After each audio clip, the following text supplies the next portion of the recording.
Well, I mean, that would be up to you guys, Yeah, I I'm guess. just like, throwing if it you out wanna- there that, Uh-huh. I mean, we like to keep at least like 300,000 or so in there, but we do have extra cash. that increase in income. So, Mm-hmm. Yeah, and not and- see that changing. correct. So- And I think it will continue to That increase. money's collected to promote tourism. Yeah. Mm-hmm. Laying in the bank, it's not promoting much. I hear If you. do Get that, that. I mean, give it a year's go and see Mm-hmm. if they're doing their job, they ought to be able to offset their cost by bringing more people to Greensburg. I mean, I could see that being a positive. So are you saying like entirely out of our, like all 75,000 out of my budget Yeah, I mean, specifically? You Okay. have the money. Well, and some of it is also the extra expenses of all the traveling. I mean, you would be amazed how much money that will also take in addition, I would say too. That's another thing. I mean, honestly, another $20,000 just to go to all the conventions and stay in hotels. And I mean, it's a lot of travel. So that's something also to consider with this, because that's something we're trying to work in our budget. Also, I want financially, I think it's good for Chris to have a voice, and the commissioners to have a voice, you know what I mean, with making sure that we're checking all the boxes on each area that we're talking about.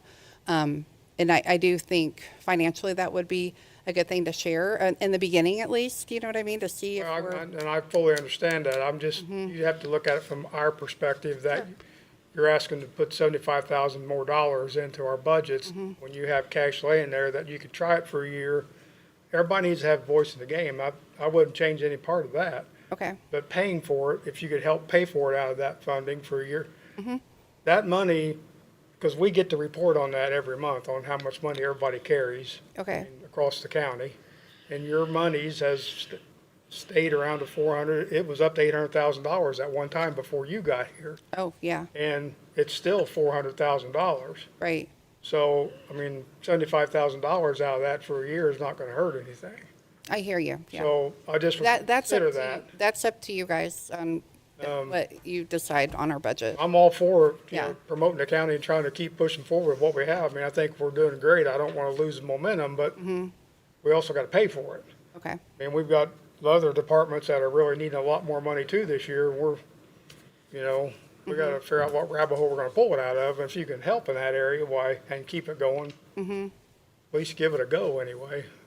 Consider it anyhow. yeah, I hear you. And a lot of that would be, and I was trying to be conservative just on, I know where, it's a jump that I'm talking about here, Yeah. so Yeah. if that's something you guys feel more comfortable with, I mean, it's worth talking about. Will this sales position be a full-time position? Yes. And you're proposing I think it would be full-time. $50,000? I know, it's low, isn't it? I know, I'm with you on that. Yeah. So, Especially if they're gonna do a lot of traveling. I agreed. So I'm up for, if you think that there's more needed in this area, like we're talking, Or like, how much out in the marketplace? 50's the low end. And when you say that, I'm like, when I was talking to Madison, he brought up that they offer a lot of flexibility with the position that they've created. And I think they're paying more than we are. So that is something to consider. So I don't know, when you guys are doing the budget tomorrow or whatever, I'm not against compensation, so. Isn't the marketing director a stay-at-home or a position? It's- Did I understand that right? Oh, it's a full-time position. Yeah, Yeah, working in the office. It's working out of the office, it's not Correct. on the road Yeah, doing the, I'm talking about the sales position that they wanna add. but that's $75,000, not 50. No, it's 50. 50 salary, Plus benefits. Perf and FICA and insurance. and then, yeah, the rest is benefits. So 50, I misunderstood. yeah, It's all 50 of is your- total. kind of, it is low, With all the insurance, perf and FICA and stuff. yeah. Look at it however you want to look at it, but it's I 5,000. It's yeah, I want the position to be successful, so I'm willing, and my board is willing to work with what you guys put in with that. Who's gonna be will Chris or Brian or you be the person that individual The point, yes, it would be under in tourism. They would, yes, report to me. But I would not, I want to make sure that we're all together on it and that they can, I'm happy with them reporting. Yeah, If I have that job, I'm not looking three different directions. Yes. This is where I gotta go that day or whatever. yes, yes. And I will make sure to take in all the input. And I want them to know what they're doing every day too, because it would be very frustrating with what you're talking about, so. Any other questions, concerns? Okay, thank you, Eric. Thanks. Chris? Afternoon, everybody. Mr. Norbert? Right. So,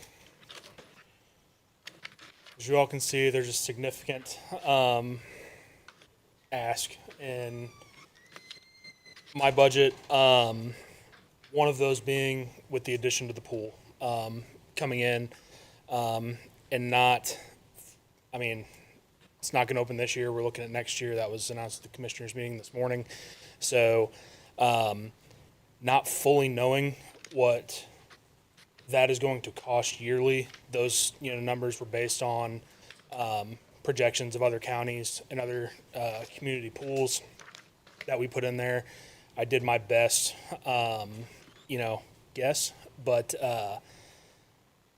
I think that probably was a little bit of a high shot. Anyways, I think some of the technology that we have now in the new pools and stuff like that, it is going to conserve, some energy and not as much chemicals, especially as what the last pool, looking at the last pool budget, sucked up a lot, with leaking water and stuff like that. So that, of course, is a significant ask with the addition there. And then I will move to the complex fund now, for you guys. If you look at our current complex fund, we do have pretty good cash balance on now. But I did ask for an increase. It's about $400,000. Obviously, that's all self-sustaining. The reason for the significant increase is last year when I came in, I think I had to present budget about 3 weeks after I started or something like that. And at that time, we did not know as well that we were going to be running our own, rec league, stuff like that. So it was a lot of new equipment, and being able to provide that at a very low cost for our community, which I feel is very important. And fortunately, we've been able to do that with the success out there. There's one big in the equipment line item. There's an $80,000 line there. That is for a security system to put in for preventative maintenance. So access control locks, new cameras, basically just to make sure we are keeping that place as a prime facility within the region. Making sure we are keeping everything, locked down, and any riffraff, we can catch it and make sure people are on when they're supposed to be.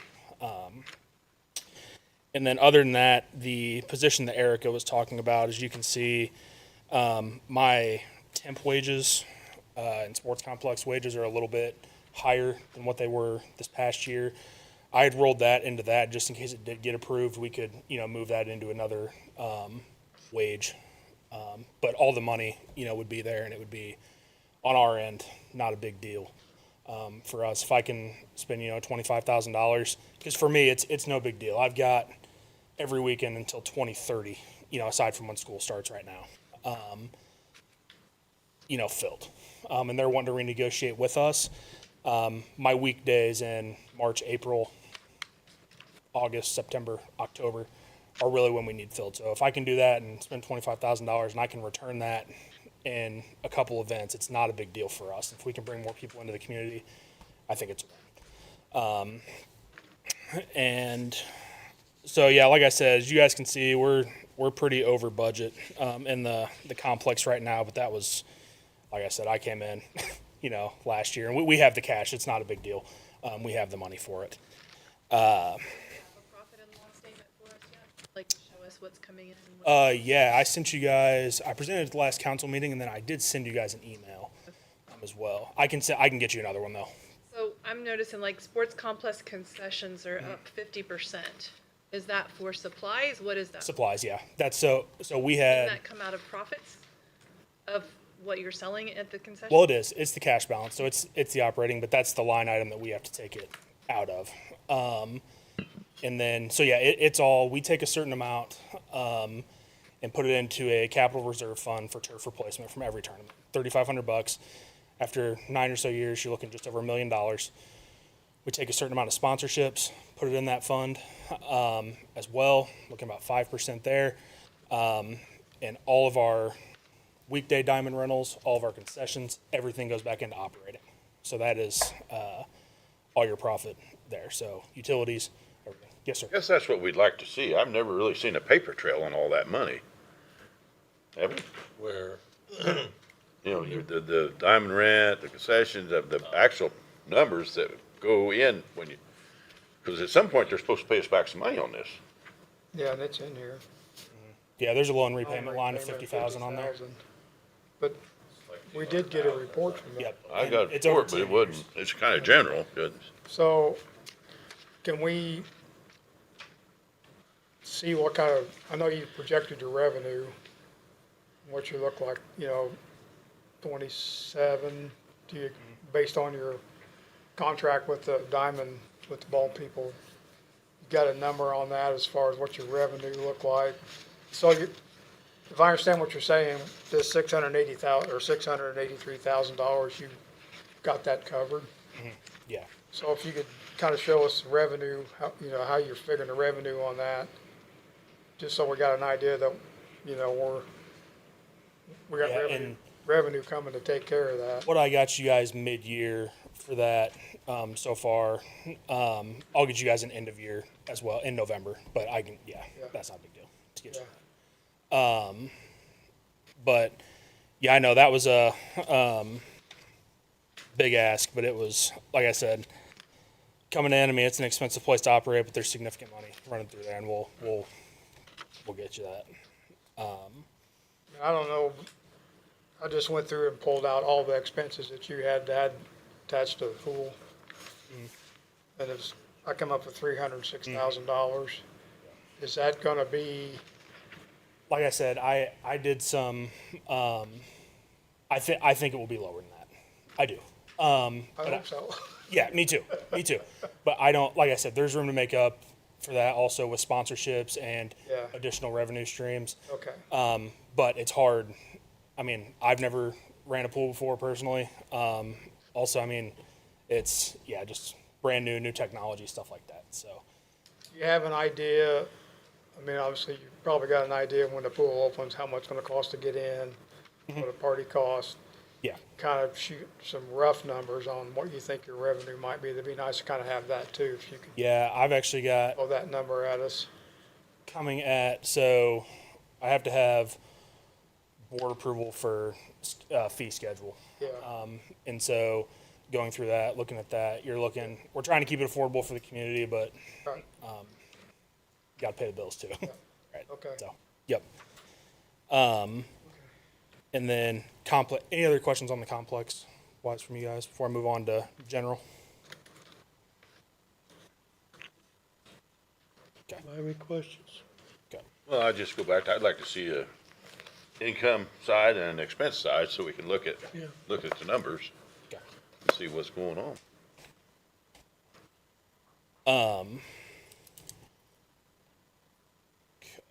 you have operating supplies, pool at $12,500, and then you've got pool maintenance, which didn't have any line item, and pool maintenance supplies of $35,000.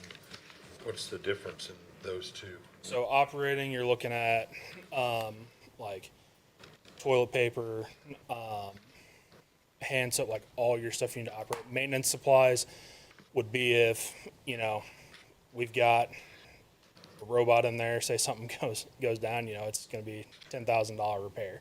If we have to totally replace it, like I said, I'm not sure that's gonna, hopefully it doesn't happen year one, cause it's, new, but, there's always that buffer that like I said, I don't expect it to be this high at all. And it was, like I said, I did my best research on it, and tried to build a little bit of buffer with it. I may not be looking at my columns right, but you have nothing budgeted for telephone, where a year ago you had 3,200. So telephone, same thing like with what Christopher said, we're on the county system now, we don't pay for Okay. the phone. And then REMC had 3,200, and now it has 0. For which one? Pool REMC.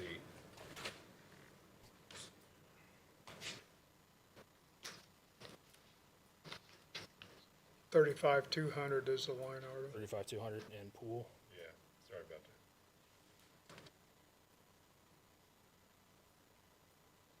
I don't know. Just move to utilities. Utilities, yeah, it moved to utilities. They're not doing their own budget Okay, until the following okay. year. It's moved to utilities. Honestly, I didn't even see that Sorry. on mine, so. So 45 will be for the pool, and then 40,000 will be just for the regular parks. Yeah, yeah, yeah.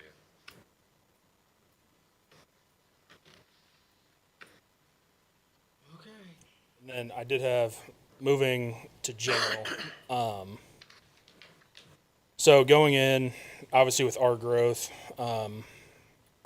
like everybody, you guys know, I'm gonna ask for an increase in salaries for, I mean, I'll say when I started, we had 18 total employees, 6 full-time, 12 part-time. At peak season, we're at 60 now, with our camp counselors and coming up with lifeguards and, additional concession stand workers and, a lot more responsibility on our staff, and on my supervisors especially, and my full-time staff.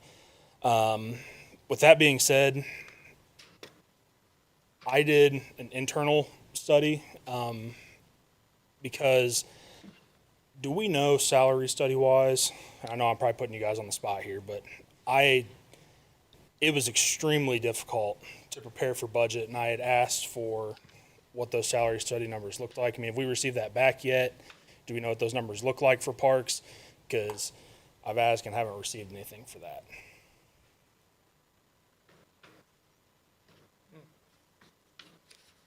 We've got some draft numbers, nothing has been decided yet, but there's gonna be a bigger conversation tomorrow. Understood. Like I said, I did an internal study on, honestly, for my salary and what the board, and I'll let Erica speak to this if she wants. But, I firmly believe like I undershot my salary probably, doing an internal study. And I think, our maintenance crew, the internal one, I think they're pretty on par, with what I believe market value would be, maybe a little bit of a bump, probably a little more than what the 3% would be. With that being said, maintenance supervisor, that one I do think, if you guys look, I did ask for a little bit more of a raise there. And the recreation and sports coordinator position, that one I did ask for the 3%. That was it on that for its start date going into next year. And I think that was, go ahead, Eric. Of parks, there's a lot more parks in our county than most urban parks. So the scope of maintenance and everything else with there's a lot more, like, it's not necessarily comparable county to county in terms of taxes and And I will say really the only other major big one that you guys probably saw was in the playground line item. It's 150,000. That is one we've made it a point. We have spent a lot of money this year, and when I came in last year in Greensburg, at Rebecca Park, the city park. This year we are doing some new, actually in a couple weeks, getting redone, doing some new stuff at Let's, putting some new equipment there. Next year, our plan was, pending approval, was to do some stuff out at Bernie. Because I firmly believe, my job, yes, our biggest, half the county's in Greensburg, right? But it's my job to give the whole county opportunities. And we've got kids in Bernie as well. That thing's been there, no joke, probably since World War I. So that playground and that structure. And so honestly, it's unsafe. And we just need to, especially in our outlier stuff, we need to upgrade from a safety perspective and give those kids maybe the same opportunities that we have here in the city.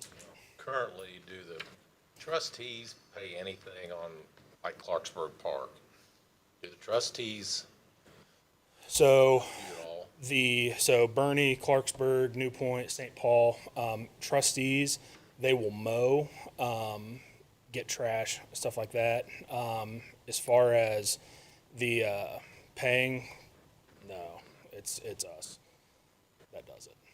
Proposed in the past, we should relish some of the thought. I know, that's what I wondered And about that. now to be fair, when, our guys, like I said, they, when something breaks, they fix it. Our guys handle all that. Whenever something goes in, like I said, we pay for it.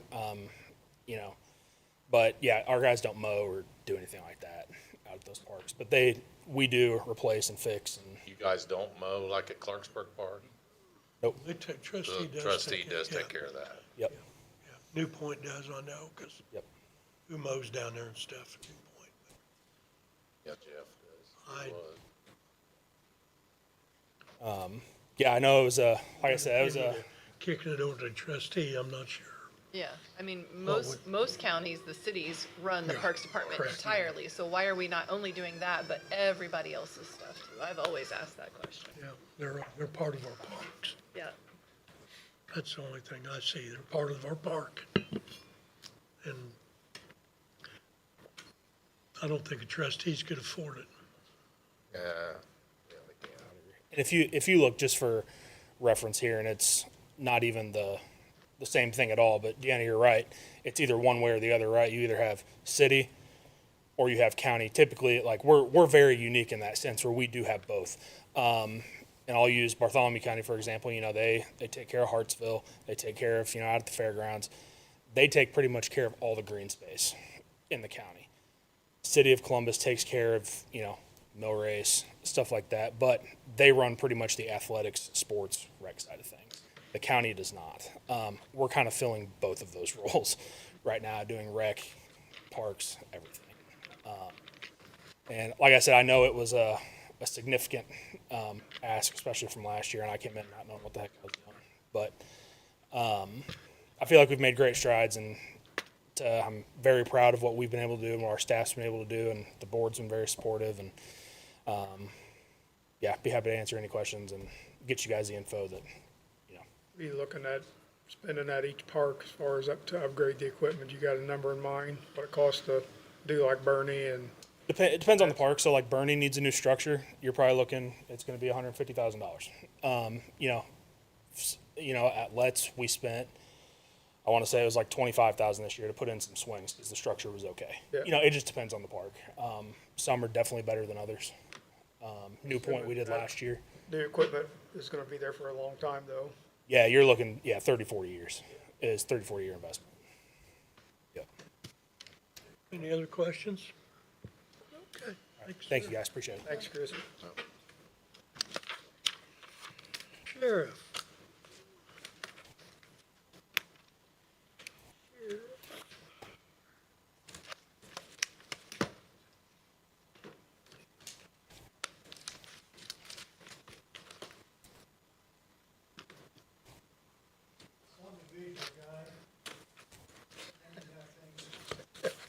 Laid out thing.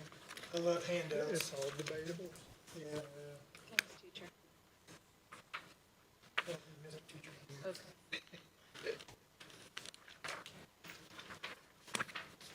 Usually if I forget a point on there, you can go back to and look, reference if you need to. So, starting out with the sheriff's budget.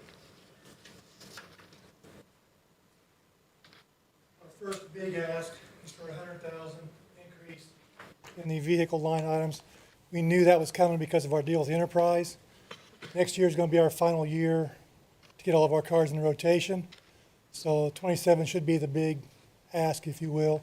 After that, it should be on par going forward from there. So again, that's the biggest ask we've asked for in the sheriff's, other than wages. We did increase our tire budget by 10,000. The big decreases we put in, we knocked off 20,000 in gasoline. Working with the county highway has saved us some money. So we knocked off 20,000 there. And on tax warrants, we knocked off 43,000 there. Again, it's just money not being spent that we don't need to be looking at. So any questions about those items real quick? So, okay, the big thing obviously is wages. I provided you lots of information there. I'm requesting a 6% raise for everybody, both sheriff, detention, and administrative. That'll put our base next year at 65,428 for the merit deputies, which would be $2,375 above the GPD base of this year, 63,053. Again, that's this year's base for them. They're requesting a 2% raise for next year. Talked to the chief this morning. He's confident he's going to get that raise. So that'll put them at 64,314. But again, the big thing is their longevity.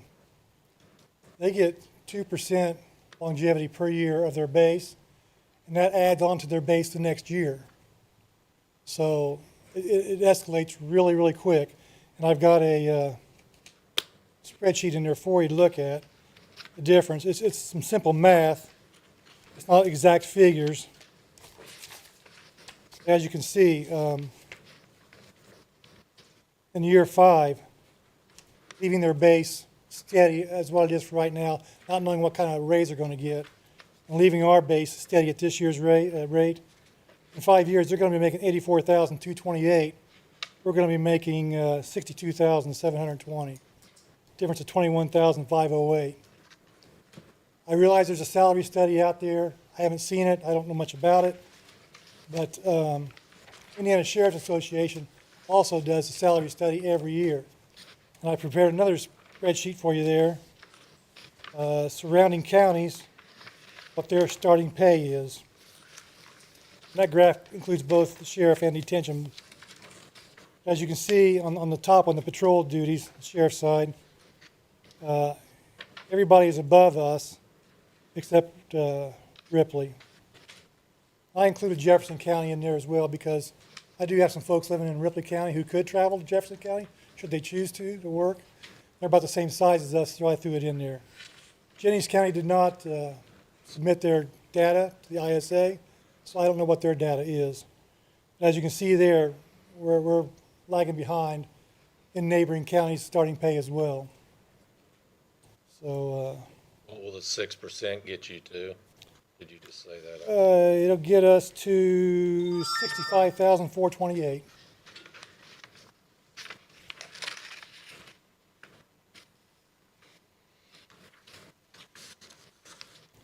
And again, we get currently $200 longevity per year for our merit deputies. We're going to ask to bump that to $300 a year. We max out at $4,000 now after 20 years. That'll max it out at $6,000. Again, to give that little bump. Correct, it does not go on their base, yes. And then I'm also asking to increase the night shift stipend. They currently get a quarter an hour. Asking to bump that to 50 cents an hour, or from $520 a year to $1040 a year.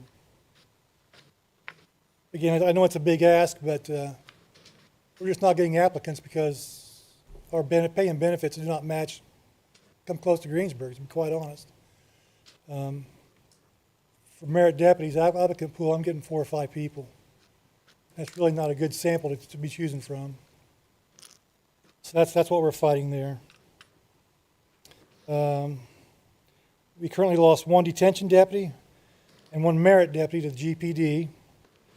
North Decatur SRO, school resource officer, he left that job, went to the PD. And we lost 1 merit deputy to ISP as well. And as you can see on that spreadsheet, ISP is starting at 70,000. After 5 years, they're at 85,000. And just so happens I have a good friend in the administration at the Indiana State Police. And he's indicated to me that next budget season for them, he's going to ask for a substantial raise for them as well. I understand, I know I can't compete with the Indiana State Police, but they are setting the standard for salaries to some degree. So, other bumps I'm asking for is incentive pay. increase for the Spillman system. There's a lot that goes on there. A notary, we do a lot of notary stuff for inmates. And then bilingual. Obviously, we're having a lot of Hispanic friends coming into our facility now. And we've got 3 ladies who are somewhat bilingual, and we're using them to interpret for us, quite frankly. I'm asking for a stipend for that as well. We did eliminate our detective line item and consolidate it into the regular base pay with sergeant rank. And we consolidated all of our phones. As those phone contracts expire, we're going to consolidate all to AT&T. And those phone lines are our cell phones and our connectivity for our vehicles as well. So that's the big deals, big shots on the sheriff's budget. Happy to entertain any questions you might have. Everything else pretty much stayed status quo for the most part. How many deputies you got? 20, including me, 20, including you? yes. We got 19. Well, I'm a deputy, sort of. I stop cars occasionally. No, you got a total out here for deputy pay, but then you Right. don't tell me how many there is. Right, Does that make sense? yeah, sure. So, yeah, 19 and then me. 19?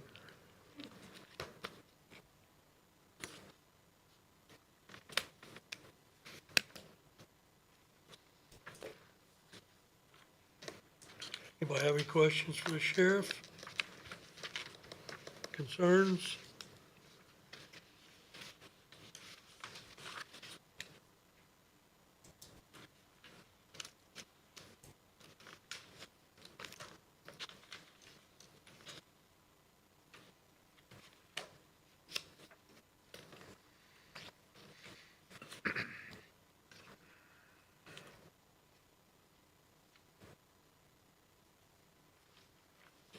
Ready to move on to detention center then? Pardon? Ready to move on to the detention center? We sure can. So again, asking for a 6% raise, making the base 48,770. Excuse me, 46,770. And again, you can refer back to that one spreadsheet that shows what our neighbors are starting out at. So this year, we're still behind every other county. And likewise, I'm asking this increase in nighttime stipend from 25 cents an hour to 50 cents an hour. Again, $520 an hour to $1040. Detention center is tough to manage. I've had, in this calendar year, in this first 8 months, 13 people have quit back there. I got 26 back there, so half of them have quit. You know, I've said this half jokingly, half serious. Decatur County Detention Center is the largest mental health facility in Decatur County. Every one of our inmates either has a mental health issue or a substance abuse issue or both, and they are hard to maintain. Our core staff is back there does a tremendous job. But again, I can't keep it staffed fully. I think I'm short 4 right now because I can't get people staffed. The big thing is one of my night shift corporals quit 2 weeks ago. Between his wages, his corporal pay, and his night shift pay, he was making $45,358. He quit 2 weeks ago to go to the Parks and Rec to make $38,110, a $7,200 hit because of the job in the detention center. It's just it's a bad job, just to put it quite bluntly. So you know some of the things that they're required to do. Again, we're responsible for their mental health, their physical health as well. Our detention deputies have to pass medicine when the time comes. Of course, hourly rounds. It's just a tough situation, and I would like to reward them for what they do to some degree. And pay is basically the only way to do it at this point. We've discussed other options, but it boils down to what it is pay. We got to have good, reliable people because, as you all well know, the detention center is the biggest liability this county has. And knock on wood, we've done pretty good the last 3 years of avoiding liability issues. But again, we got to get some people staffed and get them paid well for what they do. I asked for a bump in the sex and violent offender registry coordinator. Again, a very liability-focused job. She's managing approximately 70 people on that list right now. and it requires a lot of her time. She has to do home visits every 90 days. She has to check their jobs, and then she's writing reports and filing charges for those that aren't following the rules. She goes out sometimes by herself on home visits on ones that aren't too much trouble. But if it's a more dangerous situation, obviously one of our patrols deputy goes with her. But regardless, we've been recognized by the DOC for what she's doing and how she's doing it. We've been recognized by DOC, and they're kind of following a little bit of our model, which is obviously a good thing. So I'm going to bump her pay up to $57,115. Put her in line with the deputies' pay because, again, she has to do all the training the deputies do. It's a very taxing job. So I'm asking for a bump in that. We took some line items out of the kitchen compliance and transport deputies, consolidated them into this base pay rank and gave them rank pay. So that cleaned up some of those lines. Some big cuts we took, one big cut we took in the detention center. Our meal budget, we decreased it by $20,000. Again, the contract we went into with our Kelwell, our provider, has worked out really well. The food is better, and we're saving some money on that. And another big, it's not a decrease this year, but an even out, Southern Health Partners, our medical provider in jail, no increase this year. And we all know in the medical field this day, that's a big deal. No increase at all. So we were able to save some money there, hopefully.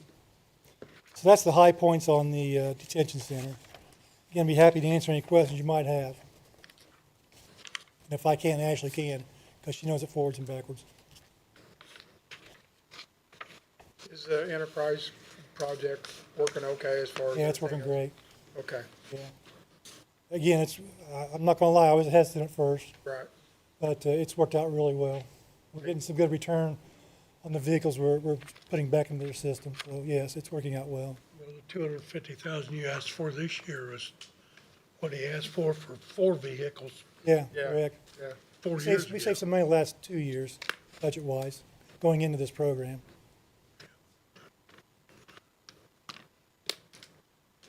Well, it's nice because we won't have unexpected expenses. It's down the line each time. Right. And when's the contract up? Next year? The contract goes on as long as we want it to go along. Okay. but next year is when we think we're gonna be, We should be even up, So- yeah. Our full rotation should be in play after 27. Some of the cars you should get money back on too, shouldn't We are. Right now, we're averaging about 15,000 back on Durangos. I guess that's not chump change. you? No, that's good. Yeah. Great. Any other questions? Concerns? Okay. Thanks, Sheriff. Thank you. Appreciate it. Janet Howe. You want to stay right there? Yeah, if I can, that'd be great. It's okay.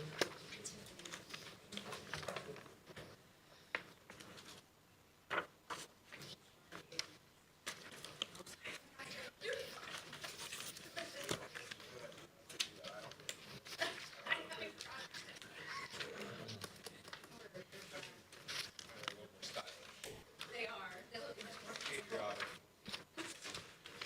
Okay, so for my budget, I proposed a 5% increase,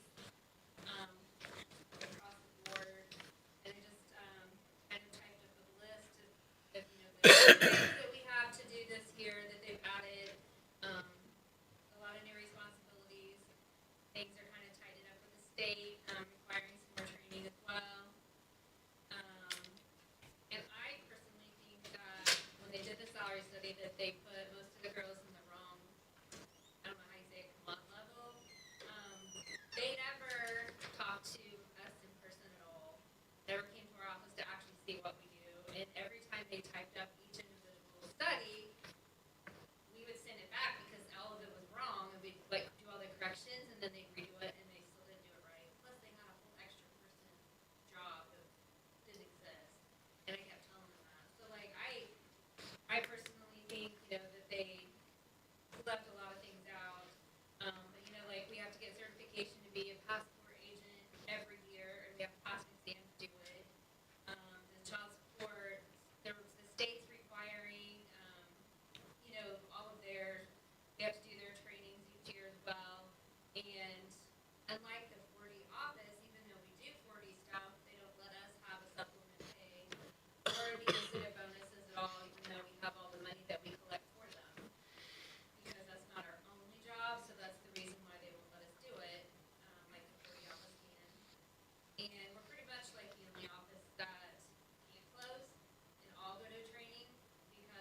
think it has to be, I think we've got an ordinance we're gonna pass or try to run through, but that will be part of the ordinance, yes, It will, okay. for a year. Okay. I knew it was discussed, but I thought, I know if you go by the state, because they have that, but their, I think, if my understanding is that their budget is from July first to July first, where ours is January to January. So I didn't know if you want to take that into consideration. But the state's from July the first till June the 30th or 31st. That's their budget, but ours And is. then ours is January to December. The Yeah. budget year does not have anything to do with the hire date year. Okay. Those are not. I, just the commissioner mentioned that. No, the state works off the calendar year, the state fiscal and the federal fiscal, the hiring date has no alignment with those. Okay, all right. That's fine, I wasn't sure, I wasn't clear if it was gonna stay or if it was gone. So that's fine. And then additional duties, they've added a lot, like say we're, council's added a lot of guidelines for, our office, and the bookkeeper's trying to, keep up with all of that. I kind of listed some of that down here. A lot of things that we've added new. We have more, a lot more requirements for the election integrity. They're adding a lot of stuff that we have to try to crack down on that. That we go by for the Secretary of State. The state has also come up with the new laws, HEA 1360, reporting requirements, that we must track and report all of the requests that we get, the amount that we get, and we have to do reports on that and submit that to them as well. And so SBS Portals is the company that we scan all our files into to save. So already have a contract with them that we scan all our files into now, that's where they get saved at. They have a system where all requests for documents, anything, they have a portal that all the requests can go through that, and then they track it so that it can be reported, for this HEA. So it's basically, all the counties are gonna have to do this, and it's gonna be a burden, like, to track it, because a lot of get emails, they walk in, there's just everywhere, and so it has to be tracked, and that's basically, if we have this portal, we can ask everybody to request it through this portal, which will track. So I've gotten a quote on that, and it's gonna add, about $500 a month for us to have this added to what we already, like, that's gonna be the total. Right now, we spend $200 a month, we do 500. So I had in my budget request for software storage, $5,000. So basically, I need to see, I did a revised one and added it to 6,000 instead of 5,000, so that we can add that portal to our system. So I don't know if it's too late to add that to it, but I just got a quote, that's what it's gonna be now for the next year. So you need software storage to go to 6,000, is that what you're saying? Yes, and I did do like the revised budget estimate, just in case, so yeah. And then also, like, we've got a big increase in the FBI request and notary, a lot more, people come in for notaries now. So our office has been doing that. The FBI requests are ones that, I get email from FBI, they're very secure, they have like a PIN number, and they're asking us to do all these background checks for people that are trying to purchase guns. And they're basically looking for like juvenile, criminal history, anything like that. So we have to do those, and there's a big increase in that as well. And then I included statistics to show that like from 2024, 2025, 2026, how each thing's been increased as far as that goes. So each year, like, we're getting more and more, like, requests and filings and all that, so. That's why I'm requesting a 5% increase for across the board. How many deputies you have now? 7, 7? yes. And you want 8? No, I'm not asking for a new one. Well, it says additional deputy on here. Does on my budget. Does on mine. Where's that? Line 10,200. 10,200 says additional deputy, Mine just says deputies. and let's say additional. Oh, yeah. Mine does too.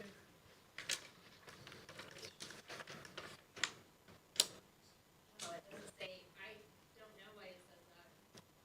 Maybe that's because we added one last year. Okay, we added one last year. This is counting for that one compared to last year. Okay, so it's not really, seven's what she's got. I think you have a paper that I don't have, like you showed me, but it's not for an additional. So seven's the number. Yes, 7 is the number. Okay. Do I have any questions for Janet? Okay, if not, take a look at everything tomorrow. Thank you. Thank you.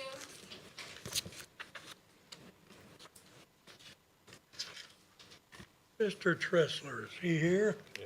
Here we go.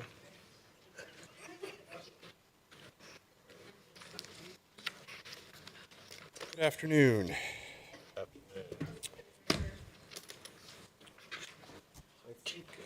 Our budget is pretty similar to last year. I'm not sure if you guys got my breakdown sheet, the separate one that I do also, but and I'm sure this has probably already been discussed today too. The total increase in our budget is mathematically 7.9%. If you take out the 27th pay, that goes right down to right at 6%. The little spreadsheet that I do for the councils and for the mayor and for everybody to see has a breakdown of all of that. But I said, gosh, you look at those plus minus numbers and that top line looks like significant increases, but that includes that 27th pay number in there. The big changes on the bottom line, our office supplies, training and travel are kind of staying the same where they are. The training and travel, we kind of use that, I've mentioned before, kind of as a war chest. We don't do training or travel every year, but every couple years, one conference, flight, and hotel is going to eat up all of that, so we try to stagger that out. We used some of it last year for some in-house training on some software. Our miscellaneous line item, it's labeled switch, router, computer power.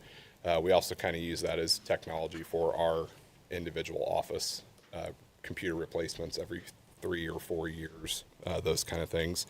So a $2,000 increase there. That's literally just to cover the cost of where we are right now with storage and memory and things. The next line item are utilities, telecommunications, just an increase in there with additional usage.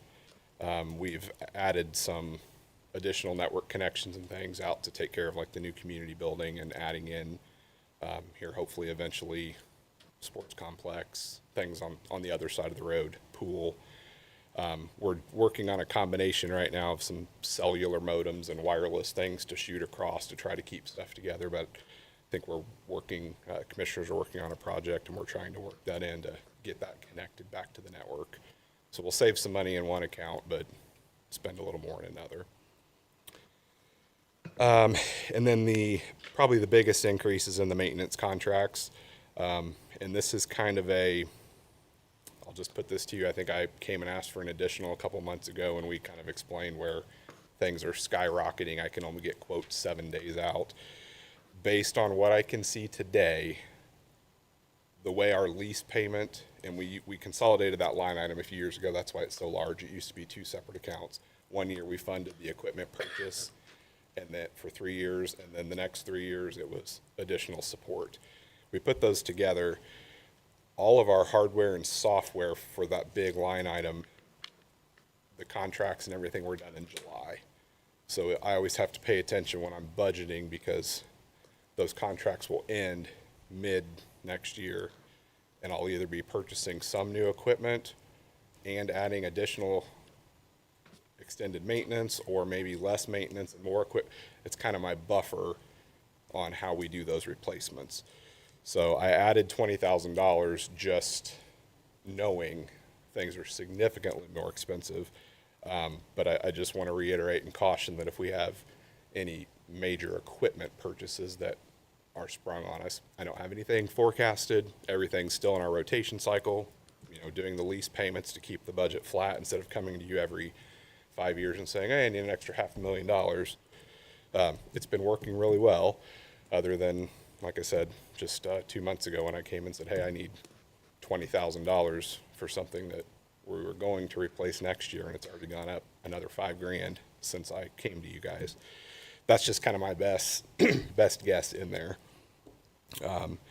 And then real quick, back up to the top of the line. I know there's been a lot of discussion on salary study, raises, whatnot. Just to kind of go in line with what I talked with the city about and what other departments are doing, we did put 5% in there. So depending on what you guys decide across the board or salary study, that obviously will change that top half. Other than that, I got a question. Yeah. Is there any vendor competition in these maintenance contracts? I mean, there ought to be. Yeah. That's ridiculous what that So- was. the best way I can put it is, there's two pieces to that line item, basically. One of them is the vendor that we buy the hardware from. And that's kind of when we purchase them, yes, we look at. They don't give a warranty on any of that? They do, and that's part of so the first 3 years, we build in the equipment cost and that warranty into the lease payment to try to spread to float. When that 3 years is up, I'm not gonna replace $500,000 equipment that's only 3 years old. We're looking at 5 or 6 years. So then I shift those funds and use that to pay for maintenance for years 4, 5, and 6. Is there that much maintenance on that? No, not just for those. We also have another set of equipment that we hopscotch replace. So that money will also start paying on a new lease for new equipment. So the reason we put it in one budget is because I would constantly, every 3 years, be coming to you guys saying, oh, I need more here, less here, or maybe more here, less here. So we consolidated them to make that. Billing on your electric bill, basically. Basically, I'm just kind of the float. I'm not arguing that. I'm just arguing, why is there so much maintenance on that stuff? I will tell you. Buy a new truck, you don't have that much maintenance on it.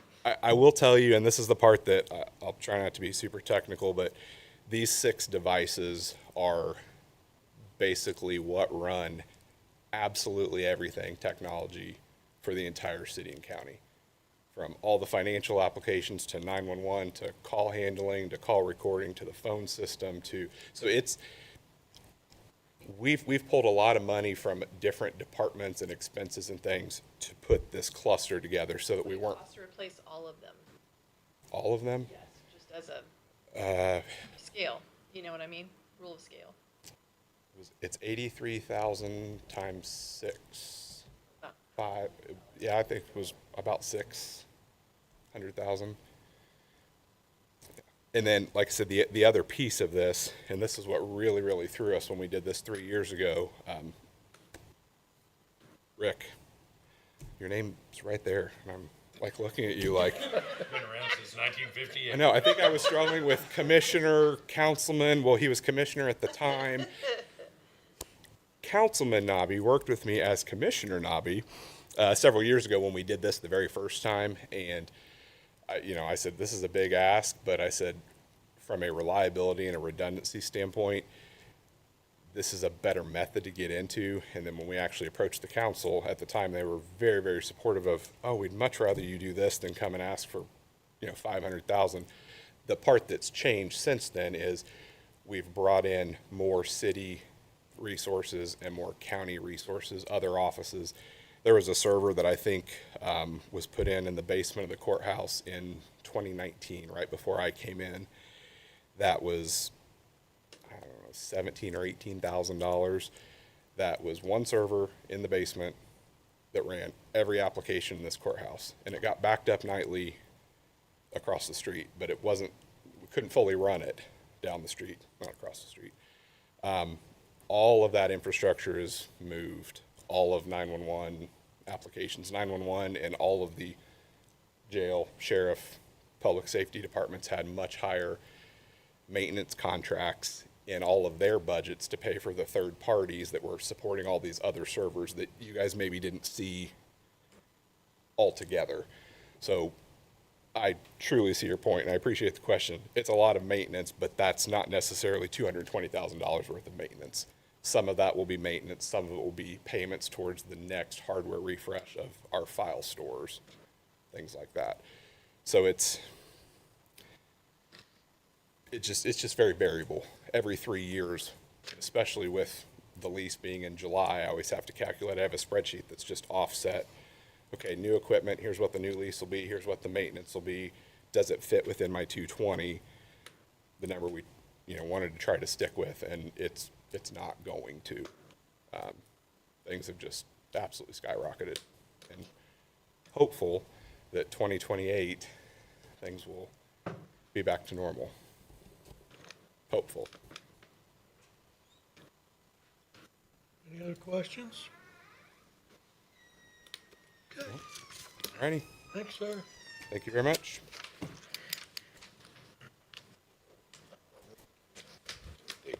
TV, they should have $1,000 neighbor, Okay, $20.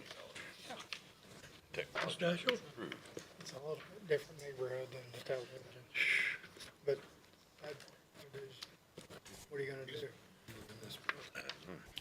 You get where you can't afford what you need, Passing hand notes back and forth to each other. Good afternoon. Sure, that wouldn't be legal. You'd have to improve your handwriting. I don't know what all you have before you. I know I submitted statewide, countywide, so I'm going to start with statewide because it's the easiest. Usually it's pretty simple, cut and dry.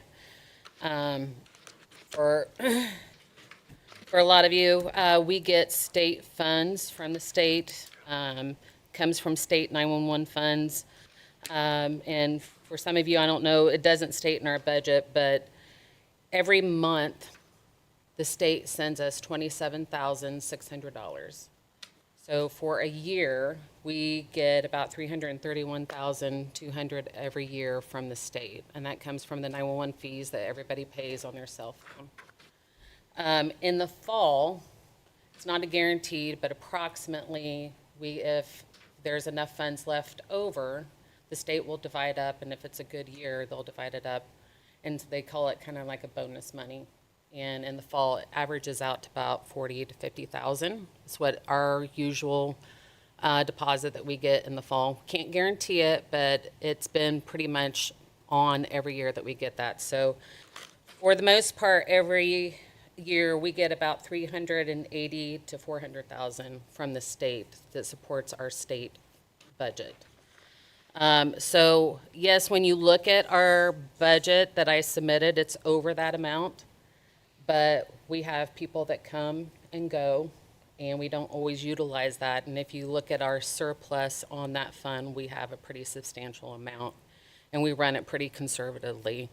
And I use that as pretty much, even though I've only been director for a few years, we use that kind of as a reserve as to fall back on to do these big projects that we just recently finalized in June with upgrading 911 and using that money to upgrade 911 towers and infrastructure and stuff like that, so we don't have to come to you guys and ask for money out of other funds and where are we going to get it. So the budget for statewide actually decreased.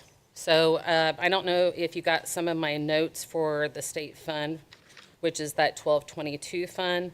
It does reflect a proposed 5% wage going with what most everybody else has proposed in their budgets. It does show a decrease of about 13,000. The reason for that is because if you guys remember, we had talked about when you guys gave approval for us to add 2 dispatchers to our roster last year, that we agreed to put 1 on the state side and 1 on the county side. But we didn't want to pull too much out of that state fund because, as you can see, we're already budgeting more than what we get on revenue coming in from the state. So we talked about eventually moving that over to the county fund, so we don't take out too much money for that. So this year, I removed that extra dispatcher that you approved and moved it into our county fund, okay? So also going with the fact that this year we're budgeting for 27 pays, that made a difference. Also the 5% in raises, also removing that 1 dispatcher that is our extra to, and you'll see it reflected on the countywide fund. That reflects about a $13,000 decrease on that state side. Part-time and overtime wages, I kept it the same, even though at times I may have to fluctuate here and there and call the auditors to move some money. For the most part, we can manage that internally, and I don't see any reason that we need to change that. Equipment repairs and maintenance, training budgets, I feel like they're still pretty much dead on. Occasionally, we may have to come and ask for an additional, but I don't think we need to until, it may, if we see that if we're needing a little bit more. I think it's pretty spot on. So needless to say, the end result is a decrease on this fund from last year of about $13,000. Does anybody have any questions on that one? How many dispatchers? This fund is funding 9 dispatchers. How many? 9. 9? 9.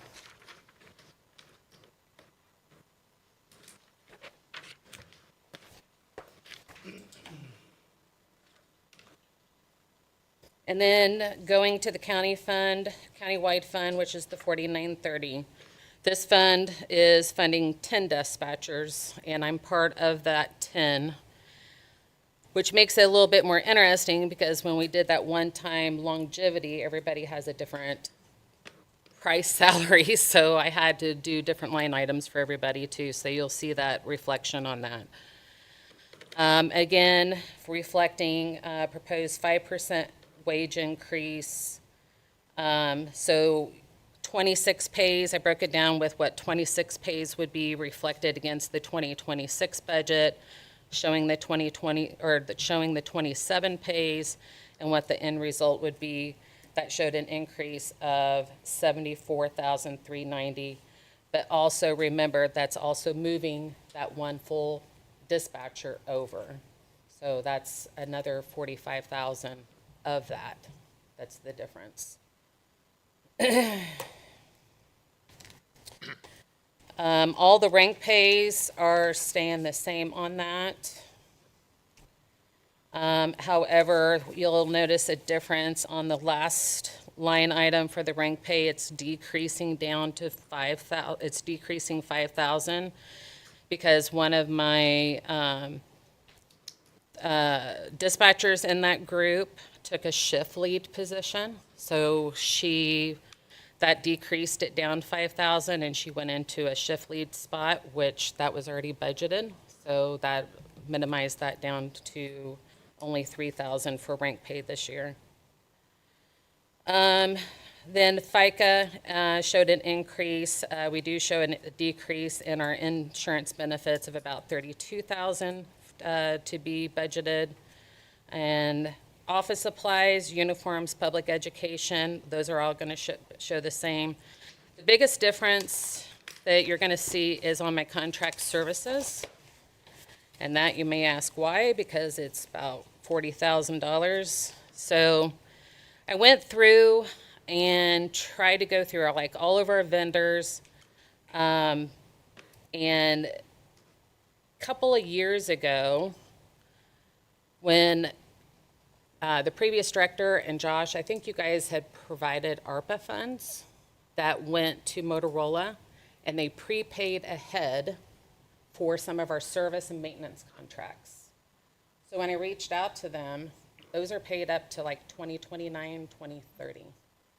So that's always been left in our budget for the last couple of years.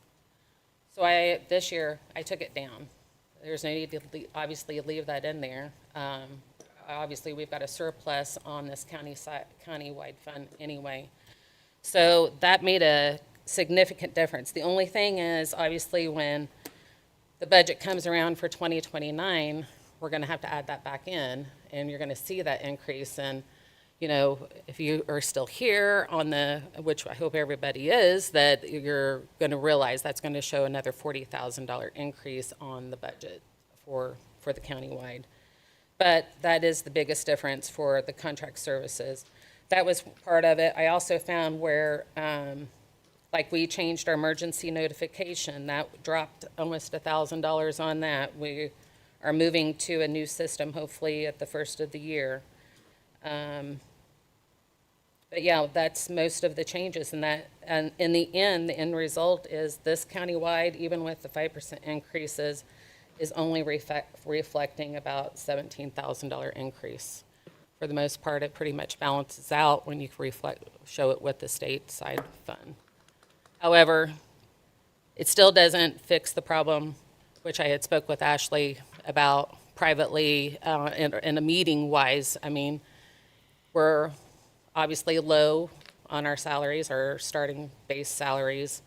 I did not put that in here because I know you had originally said you were planning on doing market studies at some point every so many years. I didn't know it was, when I did this, that it was this year. So, I mean, I did get surrounding figures, and I did not put that into this budget. But Rush County, Ripley County, Shelby County were $3,000 to $5,000 less on base salary than what which are all places that we used to be higher than, but now we're $3,000 to $5,000 less than their starting pay. So, I mean, I still would like to fight the fight on that. I mean, I don't know what the market study came back and showed since you guys got a new one, but it's obviously something that we are still fighting and having an issue with. And I know you're hearing it from everybody. So originally when we were doing the budget, I heard to be conservative because Senate Bill won, and I tried to do that and try to keep it as, but at the same time, I want to fight for my people that obviously work hard every day for the county. So that's all I have unless you have questions. Have any questions? Anything? I did present this to the city last week at their city talk. They didn't have any problems or issues or mention anything. So I think they pretty much go with what you guys have to say too. All right, thank you. Thank you. Okay, Mr. Snyder, EMA.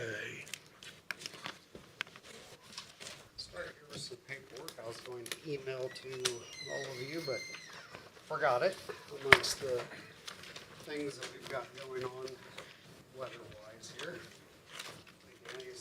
I got one. I read it.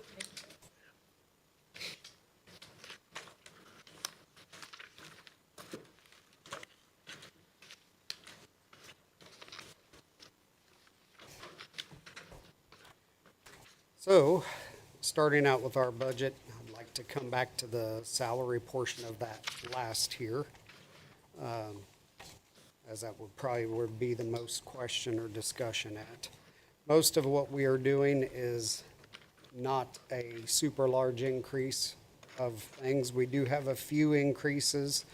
One of those being in our communications line item for telephone. That covers our Cradle Point access for our 2 Cradle Points and our cell phones and those services.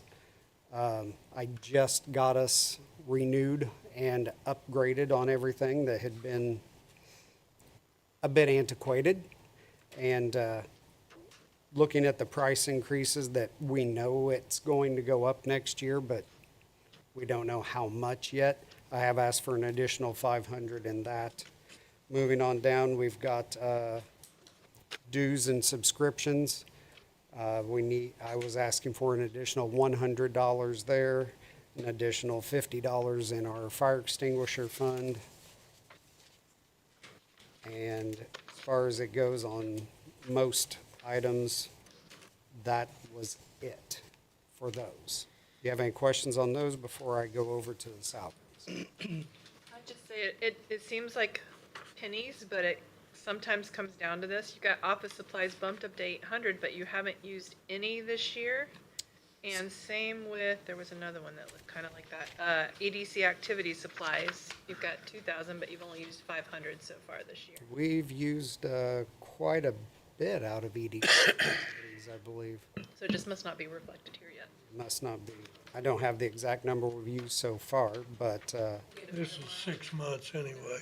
This just ended like in June. Yeah. yeah. I know in the I was discussing with Danny the other day in the telephone line item, he had made the remark, said, well, hadn't used a lot out of that yet. I'm like, yeah, well, the next month or two, you're going to see that go up because I just upgraded everything and finally got our access. Speaking with Mr. Trussler in technology, our cradle points will now be for public safety access. Those will finally be the standard as opposed to being outdated and behind. It's one of those key items if we need it to work when we need it. So we did get those upgraded, and that account's going to be taking quite a hit here in the next 2 months as those come through. We'll get some bill credits on it, but it's going to take quite a hit on those. You got your garage and motor supplies that there was 0 in there last year, and you put $3,000 in there this year, and then your gas and oil went to 3,500. We had 0 last year. We transferred them to public safety. Oh, we did? Yeah, we put them Okay. in public safety. Oh, we're We gonna- ask everybody to put it in their budget, so Okay, you so know we what you're move it doing, back and we again. move them over. I got you. Yeah, we moved Yeah, that them. explains that, okay. And then one other question, radio and lights, you've got 2135, and haven't spent any money on that. Yes. Is there any room there to, There's not a lot of room there because that is now what we are looking at. We do need emergency lighting, as we have found out now twice this year that we, as the EMA department, have to borrow lights from other places. And when it's in an emergency status, what that's, kind of lighting you talking about? so when we were doing work out at the Lake McCoy response, we had to find lighting elsewhere. Couple of big search lights to work under? Yeah, we had actually borrowed ones from the voting, from the clerk's office, and borrowed those and took them out there because they would set up on a stand so we could be seeing what we're working on there after dark and looking at that situation. Another one, a missing person incident that we were called out to respond to. Got dark on us, we were looking at lighting there also. The old lights that we did have, takes 2 people to move them and a generator. And the new lighting that you can get will run on a battery, and I can carry 2 of them in each hand. So that would be also, I always wait till the end of the year, toward the end of the year, to be sure that there hasn't been another emergency come up, that we got to have this now and I got to go get it now. But that is one of the priority items that's on my list for this year, is to get some emergency lighting for us because we just An don't have awful lot of trailers sitting out there behind the building because there's no lighting and stashed in there somewhere. So interesting thing that you mentioned that. I found in a storage cabinet spotlights. They were so old that you can't charge them up and use them. Well, I'm sure you probably got a lot of that going on out there. Yeah. So a lot of resources that we have had are so antiquated that it just doesn't work. Time to start cleaning the house. I started on that, yes. One of the other things too is one of our trailers that has sat out there for considerable amount of time. I know I discussed this with Danny a little bit the other day. I think for $1,000, I can get that trailer back in service.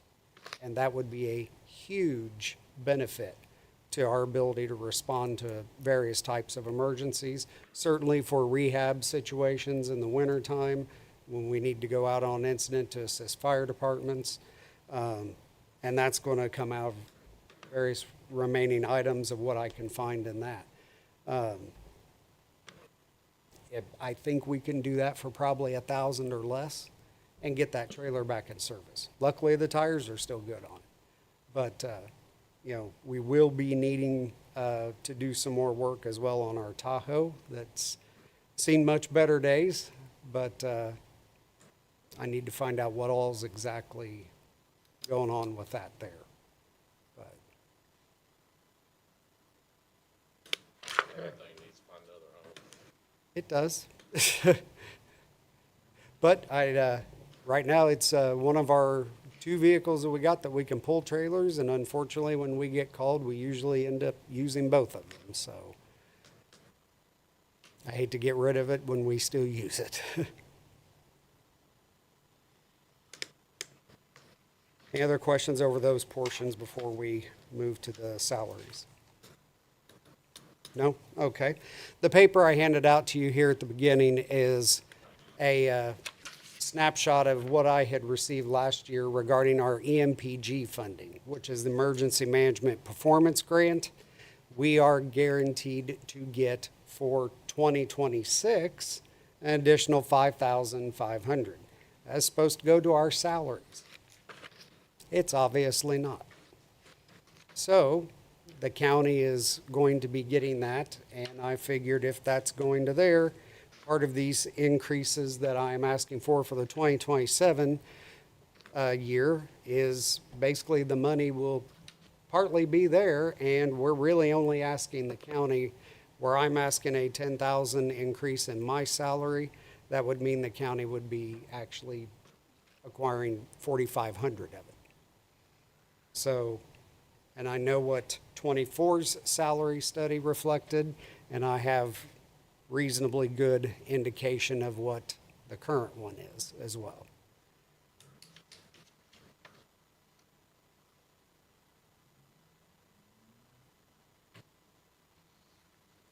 That also means as EMPG comes out every year, then there will be also an additional, as there's the additional 5,500 coming in for 2026, there'll be that 5,500 again in 2027. Again, EMPG states it's supposed to be for salaries. Is that guaranteed or you have to reapply? We reapply every single year, but that grant's been around for considerable amount of time, years. It's 5,500? Yes. That went up 5,500. It's 35,500. Yeah, the additional, sorry, I probably explained that wrong. You need to, yeah. Yeah, total of, historically, every year, the county would get 30,000. But now it's gonna be 35.5. So it's an additional 5,000 compared to what we've been getting every year. Okay, so that's a little game changer. And that 35,500 is to be applied towards salaries. It's supposed to be All for of it. salaries. All of it, okay.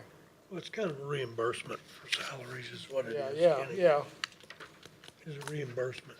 yeah, okay, So I asked the same question, what happens if it goes away, yeah. you know? Across the country, MPG has been one of the backbone things that's been in place for considerable amount of time. You apply for it every year, and it's pretty much one of those things you just do every year. They give it to you. Do you have any additional questions for me? Any other questions or concerns for Mike? No. Okay. Thanks, sir. Soil and water. That you boys? I know you're not Jenna. Yes. Ben McCoy, Baron Deck, on behalf of the Soil and Water, we're here to request $22,740, the same as last year. Itemized out, and that's about $5,600 for advertising, $840 for cell phone, $7,000 for education, $6,000 for operating supplies, and $3,300 for vehicle and equipment. That money's used for most of the education workshops, field days, and events that they put on for the kids. Some of those from last year.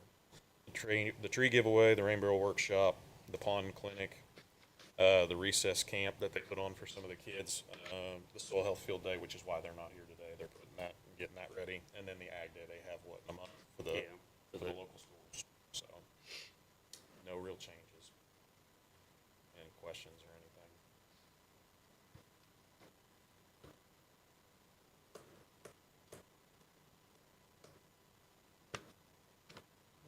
We're more excited for you.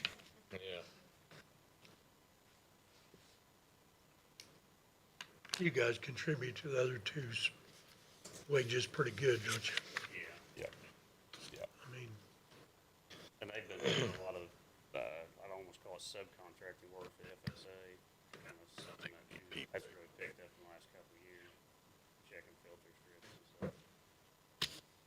get state money or what?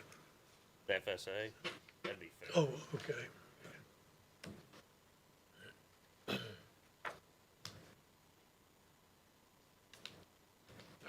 Well, have any questions, anything? Thank you, fellas. Thanks for coming out. Appreciate it. Thanks for coming.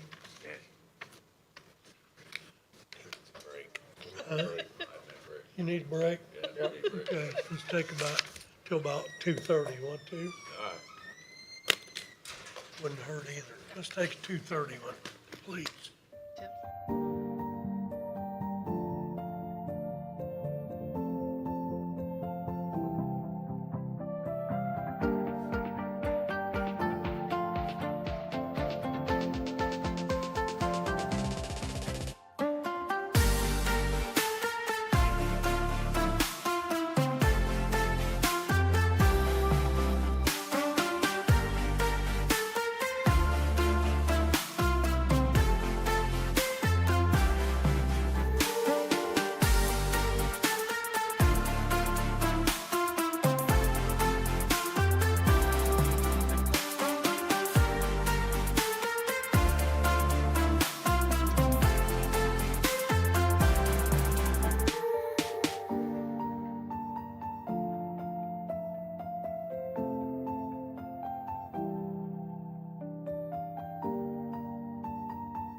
You're up. Good afternoon, ladies and gentlemen. Afternoon.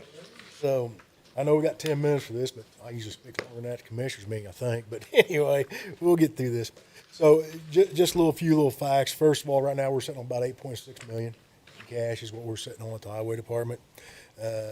Luckily, SB1 don't affect our budget. I mean, all ours is NVH and LRS.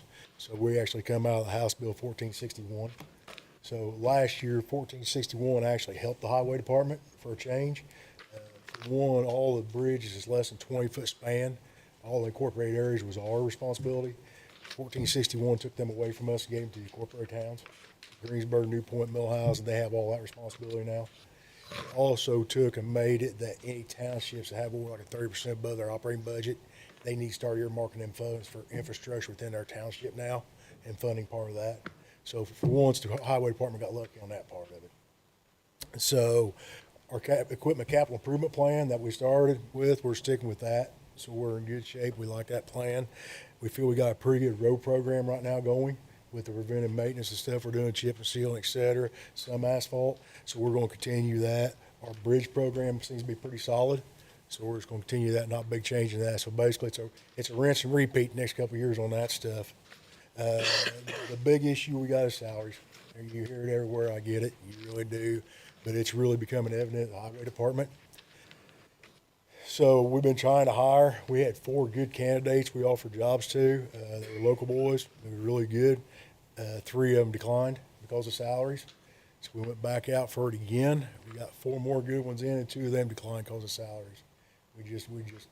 It's becoming a big issue. It really is. How many you hired? You got 2? We've hired 2. We got 2 hired. We've got 2 more that's looking at coming. You know what I mean? But like I said, we got some good candidates through the door, which I was tickled. We got some really good candidates we're looking for through the door. We just couldn't see the deal. That was the bottom line. So we went back and looked. We compared other counties, compared a lot of things. Jackson County is a county that does stuff very much like us. They have a dedicated bridge crew. Jackson County is basically Seymour Brownstown area is where they're at. They run an hourly basis span, which I really like. For one, it allows us to have a position tied to CDLs. So if we got a position, say it's a grader operator, if he loses his CDLs, we can actually take money away, have the CDLs only money. You know what I mean? Some positions we don't have to have CDLs. So, you know what I mean? We can cut a couple bucks an hour off and have them positions, right? So that's what I was looking at. We also don't have a avenue to give anybody a raise during the year, the way we're typically set up right now.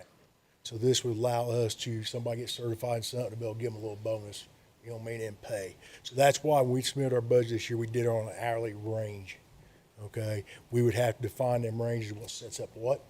The other thing it does, it allows the employee to know, if I want to advance, these are the steps I have to make to get to the next step. It's very defined. So that's the way we laid it out. Like I said, we used Jackson County. We actually got their salary ordinance from last year, the year before, to verify that the numbers coming off Gateway was accurate. So we actually got their salary ordinance. I can forward to you if you want to. I mean, 25 and 26 salary ordinances. So we did that. The other way we looked at these numbers is we looked at Decatur County as a whole.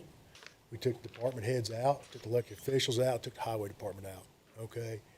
This also hits the hourly wage for the county. So the average calorie rate was actually like $26.74 to 2025 is what the average was. We're nowhere near that. That's bottom line. I mean, like I said, them are actual numbers. We're using 2025 numbers. So there is no speculation because 26 ain't.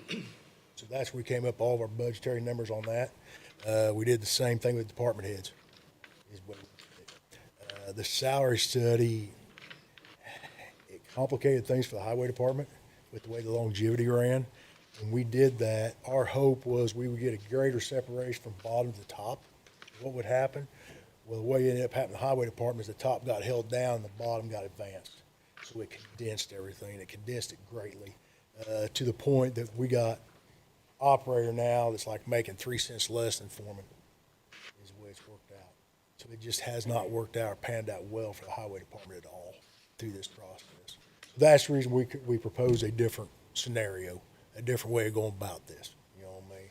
We understand budgets right now, but we still have the rest of the year to figure out the steps that would fall out within that is what it'd be and what the qualifications would be set forward if we go this way.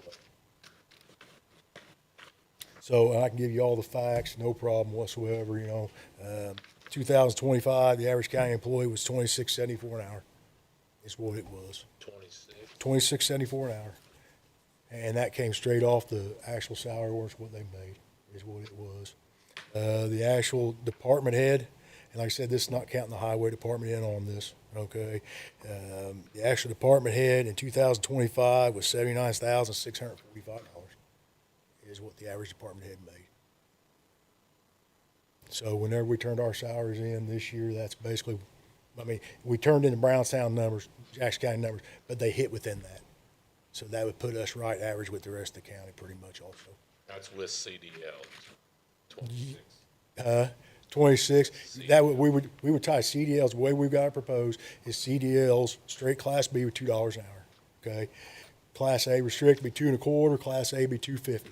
So that's how much it'd be. If they lose their CDLs, that's how much it'd be deducted from their pay if they choose to keep their job. Right now at the highway department, you're required to have CDLs or you lose your job. So if we got some guy that's an equipment operator, don't need CDLs, we're still paying him to maintain them, is what we're doing. But if he loses CDLs, basically he loses his job. So, you get somebody that's a year or two from retirement, if there's a job don't need retirement, they just get caught catch 99. Knock on wood, it hasn't happened, but the possibility is there because we don't have an avenue right now to address it if it don't.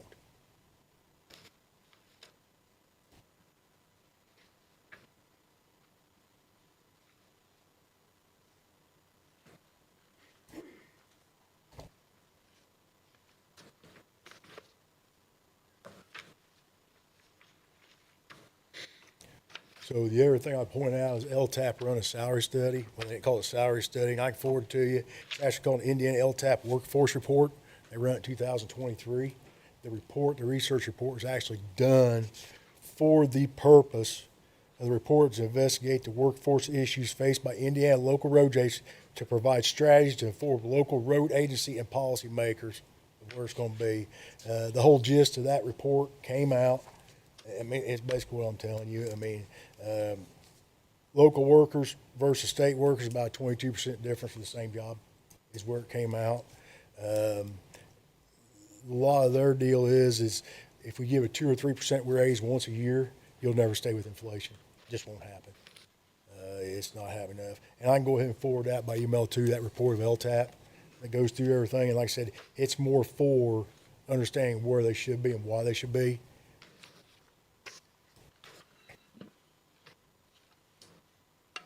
So it says the report provides the local agencies and their elected officials the information they need to make sure wages and salaries are fair and competitive.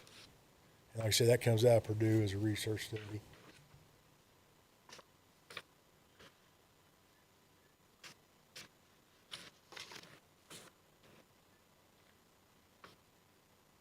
So are you taking out of two budgets? Yes. For your employees? Yes.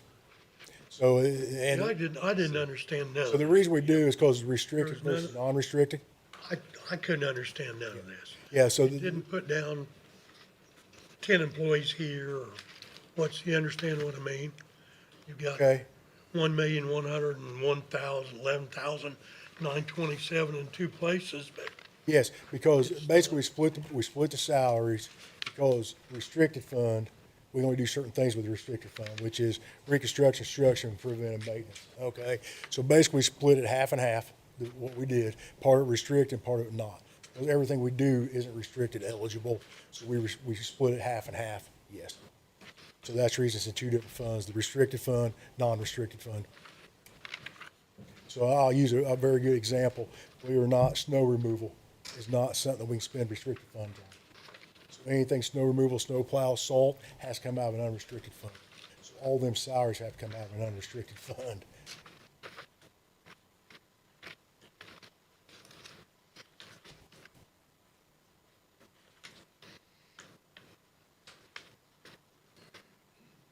Basically, it's pretty much the same salary we talked about at the beginning of the year. We talked about them changes going to be in it.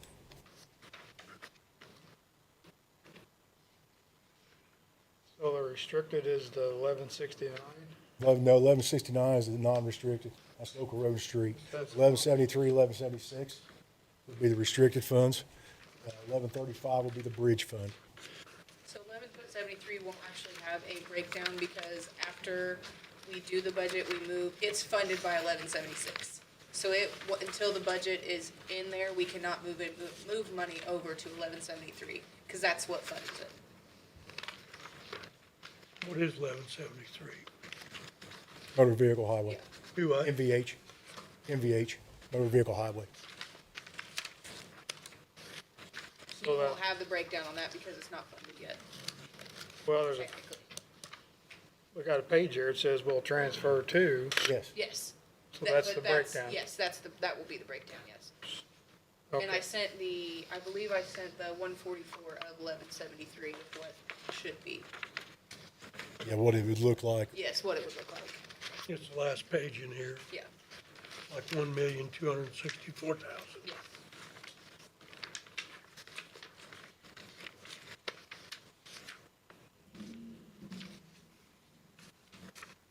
So in our budget, we'll stay whole. Everybody probably seen the governor did the gas.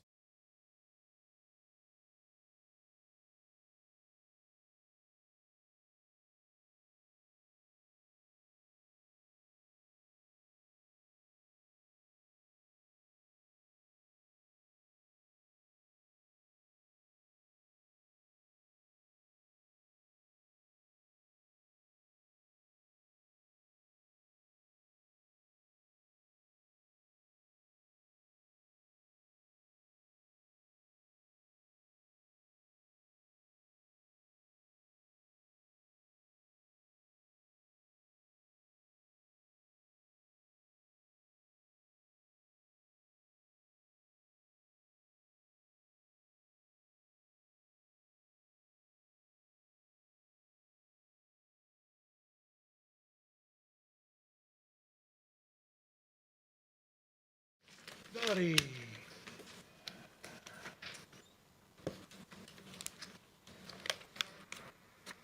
Because they're not that. As you all know, this is my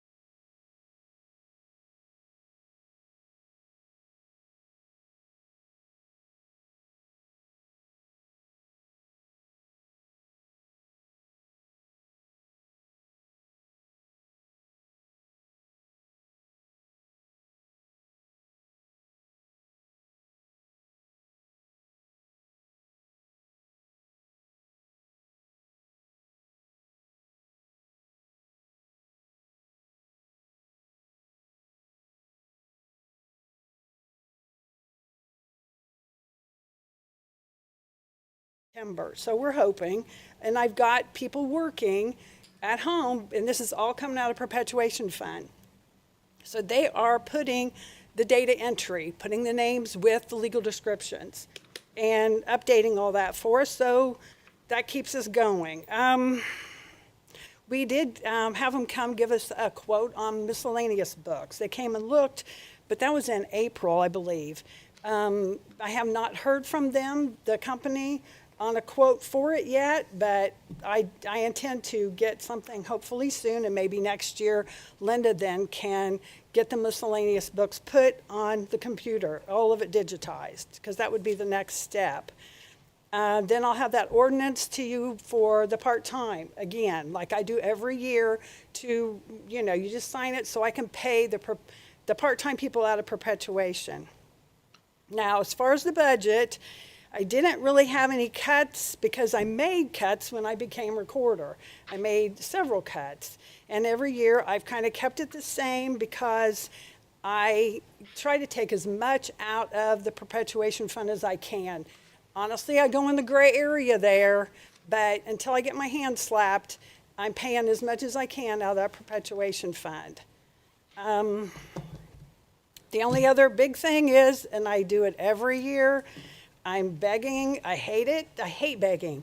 But the pay is so disappointing for our office because the ladies in the office have they've worked here longer than others that are in the same category, which that or that salary study that you did, they're not getting paid the same, and I don't understand, and I didn't understand before, brought it up at a council meeting, why are we paying the ones that are over that spectrum, why are we still giving them a 3% raise? Well, and I remember Ashley saying, we want to keep those people. Well, what about the ladies in my office? Because they have longevity, and there's people that are making more than them, and they're not, it's disappointing, we'll put it that way, because they're in the same category. People make mistakes because we're all human, but the fact of it is our office has to check, well, we do check, because other counties do not, but we check to make sure the legal descriptions are correct before we put them in. Last week, actually it was 2 weeks ago, an attorney brought in a deed, it gets passed at the auditor's office, and my understanding, if it gets passed there, I have to record it. Now, we get to our office and we question it, because what it amounted to is they're putting land in a trust that doesn't even belong to them. It could belong to you. It goes into their trust. But we're looking at that to make sure all the ducks are in a row. It was, like I said, just a mistake that was made, but we're all human. But we all work together, and that's the part I don't understand, and I don't know if you do. If you understand how much we all work together, and this pay structure is, to me, is crazy. I guess it isn't fair. Last year, the auditor's office asked me to file my claims different. I have LAO on my computer, which is the one they use. I'm not gonna lie, I was mad and told them I'm not doing your work for you, because you girls are getting paid more than we are, and that's not right. That I'm doing now more work, your work. Well, I'm doing it now, because sometimes you have to put your big girl pants on or big boy pants on, and you have to do what you're asked to do. We get a lot of calls in our office that are forwarded from other offices that could answer the question. But for some reason, they don't. They just send them to us, and we take care of it, because we are all servants of the public. We're not going to just keep passing the buck. And that's where I feel like we don't get the credit that's deserved in our office. And mainly because people come and they praise us for the work that we've done. And they tell us that they can't get anybody else to help them. The other part is the 3%.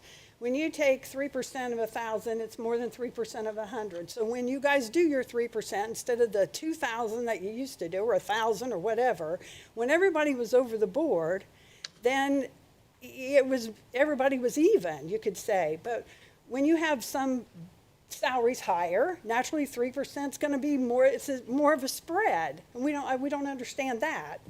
You know, I think it was Ruben that suggested it, if I remember correctly, to switch over to the 3%. So it's the pay that I'm asking for the ladies in the office. I do have one for you, because today I had a recorder ask, who all gets paid for lunch? And I was like, what? Yeah, there are 5 counties that, out of the 32 that responded, that get paid for their lunch hour. I'm sorry, but this is taxpayer money, or why would you pay the employee for not being there? Or, yeah. So, just to say, I don't know, I've tried my best to save the money for the county. I didn't take the insurance. I had to this year because Greg is officially retired, but not. But I just, anywhere I could, I tried saving the money. So I would appreciate it if you guys would please pay the ladies in the office what they're worth. I mean, don't have the attitude that, oh, they're this age, and for them to go find another job, they probably won't, so we just won't worry about it. We won't give them that. I don't like that. If that's been your attitude, it's not right. It's discriminatory. So last time, I'm out. Thanks, Greg, for getting me Well, thank you. Thank you, Donnie.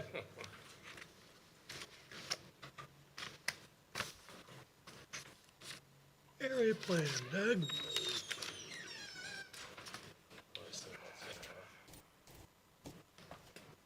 Maybe I'll skip the salary part. Yeah. We've heard it enough. That's every year, we're used to know, it. yeah. Take right off, Doug. Territory. We can handle it. I just wanted to kind of give an update since the past year and a half, and I don't want to say the changes that we've made, but just following the ordinance that are in place and following the fees that were in place. Last year, our income for our office was $114,560. Year to date, the revenue is $245,168. So we've already doubled what we did last year. Now, I will say that there was one particular permit that was a high revenue permit, but because of following the fees that were in place, we collected the funds that we should have collected. So even without that fee, the income is still up 36% from last year to this year, and that's just following the ordinances that are in place. With that being said, I am looking to increase fees here in the near future by the end of the year because of HB 1003 is requiring that if we don't increase the fees by the end of this year, then we have to wait 5 years. And if you wait 5 years, then the rate that you increase those fees is based off of what the prime rate is for those 5 years.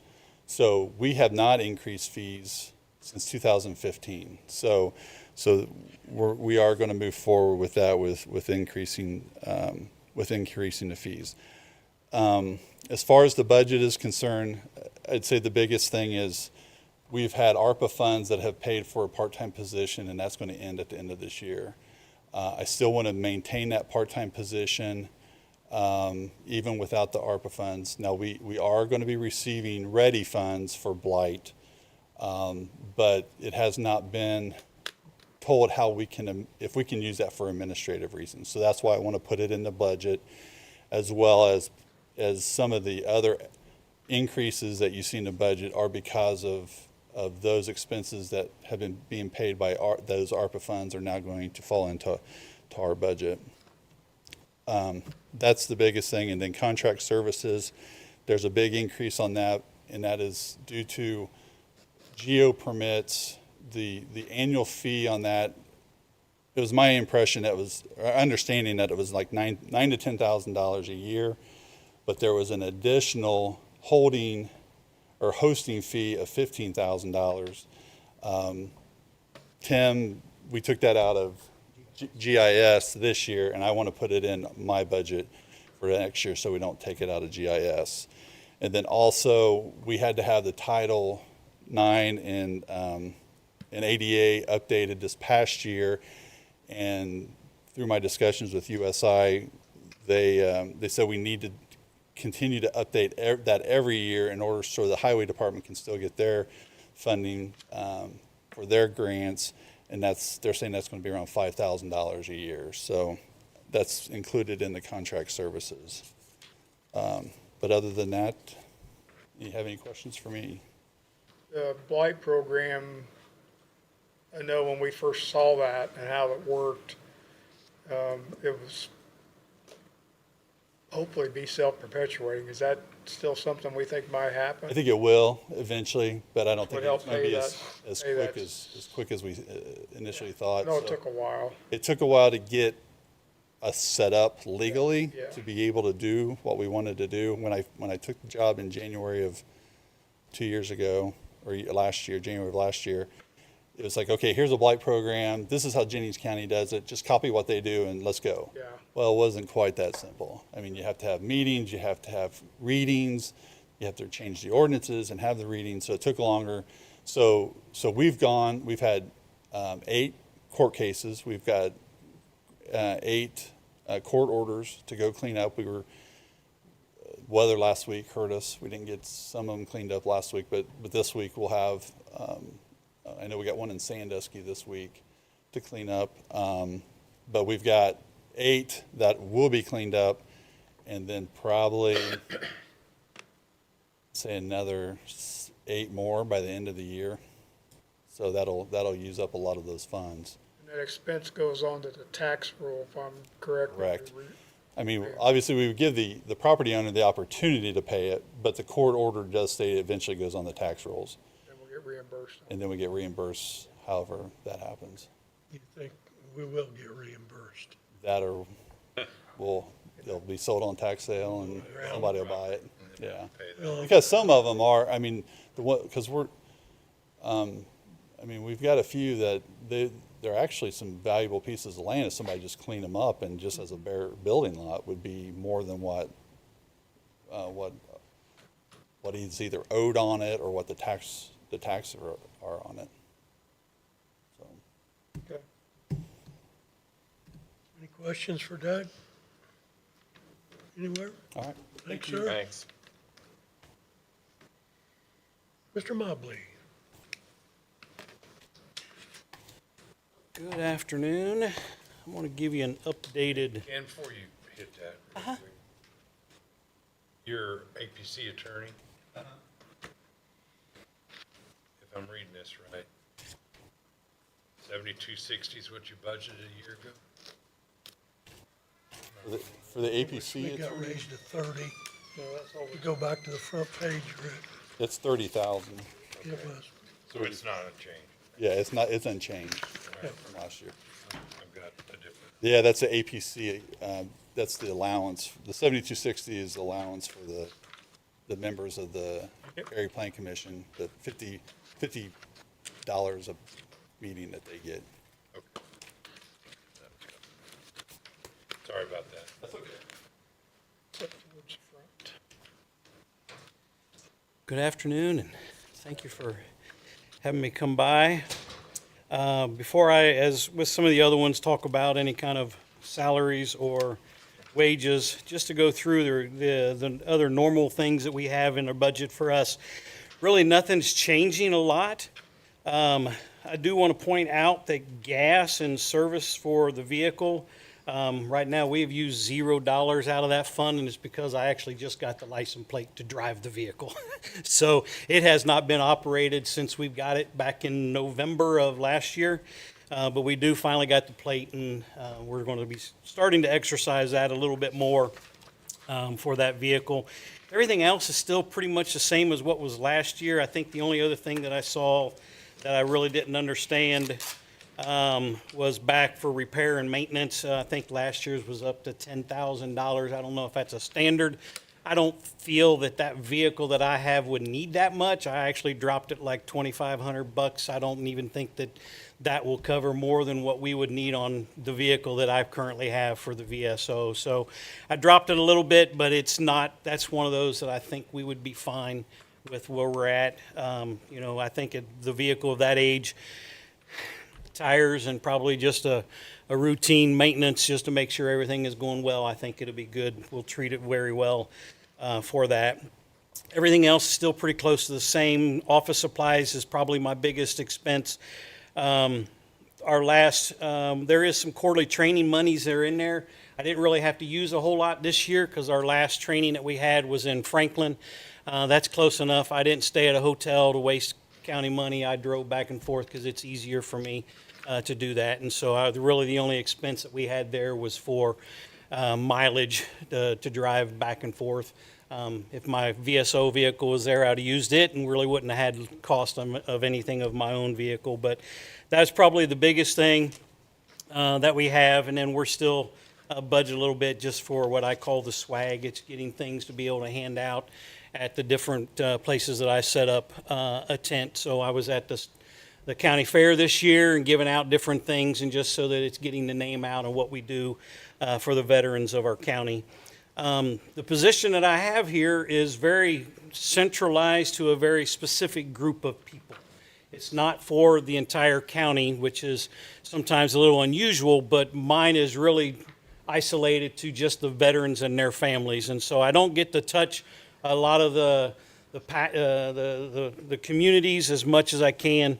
But the veterans is my main focus and what I try to strive to hit as much as we can. I believe that we have been doing a great job in my office. I say we because it's just not me. It's the people that are around me that are bringing veterans and saying, you need to go here. You need to go see him. And because of that, I will tell you, my average in my office is 30 veterans a month. That's not counting walk-ins. Those are the ones that I'm physically scheduling a time for them to come in. So that's 30. It's averaging out about 2, 3 a day is really what it comes down to. Because Fridays, I try not to schedule. It's by appointment only. I try to schedule everything Monday through Thursday so I can concentrate a day of doing nothing but catching up on the packets for veterans. Because I can spend 8 to 10 hours a day on one veteran getting their packets completed enough to be able to get sent to the VA. So there's some time consuming into that job. So as far as salaries, the only thing that I did differently there, and I'm not sure if you guys are aware, Danny, when we talked for this year's budget, we set a number, and for whatever reason, I went from a salary to an hourly when I went full-time. I don't know why or how that happened or what was the change, but I did go from one to the other into the position. I had no issues with it. If that's how we want to remain it, or if that's something that we say, hey, you know what, being where you're at, maybe it's better as salary. That's totally up to you guys. I have no preference one way or the other. It's what is best for the county, in my opinion. What I did on mine, for the Veterans Service Officer, I went and just looked at the multiple counties around us, and their salaries or their income budgets are based around 42 to as much as 54. I don't need 54. I'll be straightforward with you. This is going to be something you won't hear from many other people. This job is, I don't do this job because of the money that you're going to give me. I do it because I believe God opened the door for me to do this job and the passion that I have for the veterans of Decatur County. If the salary meets that, great. If it doesn't, I'm still going to do this job because that's the passion that I have. So just straightforward with where that's at. I just looked at, again, the surrounding counties, and I did the base number of what surrounding counties are for this position in other places. I will tell you that I would prefer, if you had to give money somewhere, is looking at whether or not I can get an assistant VSO. With the job that I'm doing, I literally, today, I have 20 veteran packets on my desk that I'm still trying to work through to get to the VA to get their claims submitted. It's not that I'm not busy, but when I spend an hour and a half to 2 hours on one veteran a day just introducing him to what the VA and how the process works, there's little time. So walk-ins and everything else just takes up and eats up a lot of my time. So if I was to say the only thing that I truly needed in my organization, in the Veterans Office, would be take a hard consideration of potentially maybe an assistant VSO, whether or not it's admin or whether or not it's just an assistant to give me a hand in the different things that I do. I just took a base number of what I think is around $19 an hour, and from there, I'm not sure what our entry levels are. Being new into what we do. But that's really the only two big changes that I have in there. Everything else is still pretty much straight across the board. We're making great progress, and that's where I feel that my passion is. And so what you give me, we'll utilize the best of our ability. And if I can save this county some money, we'll save the county some money for other things that are just as important as what I do. Other than that, that's all I have. Any questions that you guys may have? How easy would it be to find an assistant? I don't think it would be hard at all. I think finding somebody will be easy. My only thing is I want that person to have as much passion as I do, because that may be the next VSO. I don't know how long I plan on doing this. I'm 60, and in 5 years I may say, it's time to retire permanently. Who knows what other doors may open. but I want to find that right match that fits in with me and with the passion that I have for our veterans, and not just a job that takes up space. But I also want to make sure that, you know, we got to have a position that pays enough that person will want to stay and not be so tied up with, you know, I got to have a certain amount in order to survive. And I think there's some of those guys who are out there that I think would fit in well. Would it be something you could slowly roll out as some part-time money instead of just automatically having an assistant VSO? Yeah, I think anything that would help. Like I said, I don't necessarily, right now, the only thing that's big in, I think, with the VSO is there's a requirement that they have to be a veteran. If it's an assistant that's not handling the job of, that needs the accreditation that I have to be able to do what I do, then I think we'd be okay if they're doing administrative things. The benefit of having somebody that's accredited would be able to, that then I can train them to do what I do and to continue helping veterans instead of just the administration piece of that. Any other questions? Okay. All right, Sir. thank you. Okay. Judge Day?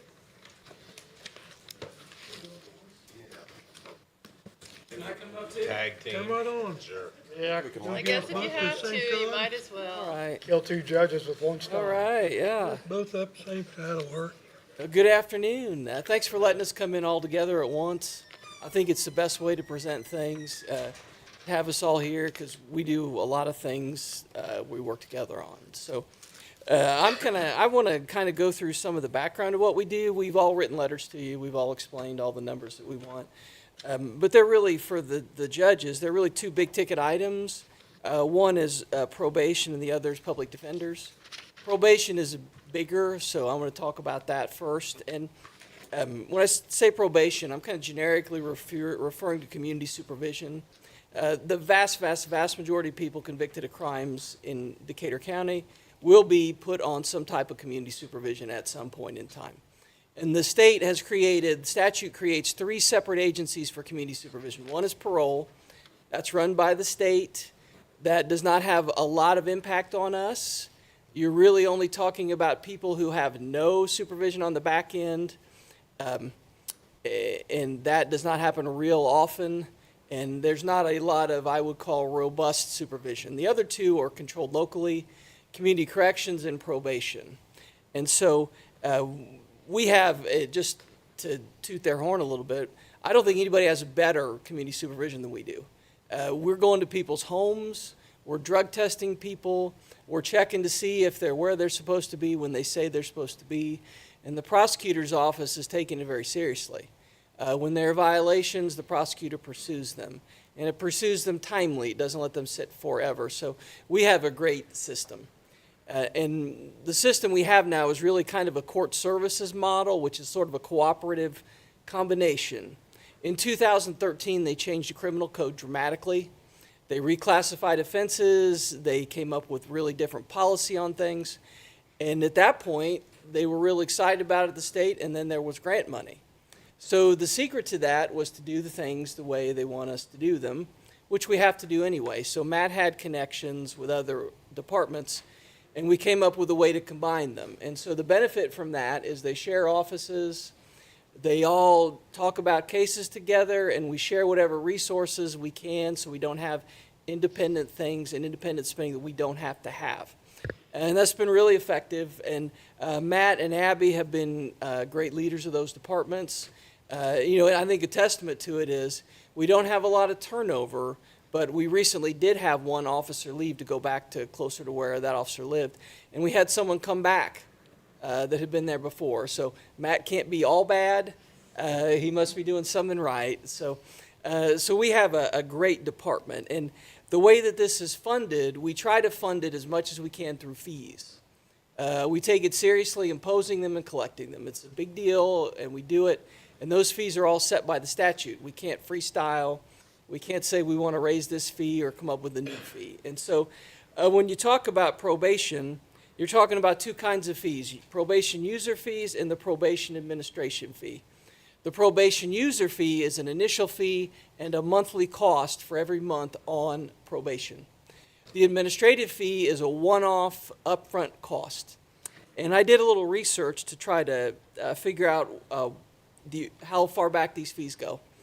And the farthest that our research program will go, provided to us by the state at no cost to the Decatur County taxpayer, I'll add, is 2002. We can go back to legislation from 2002. Probation's initial user fee has been unchanged since 2002. And in 2003, they increased the monthly fee, and we, of course, have gone to the maximum monthly fee.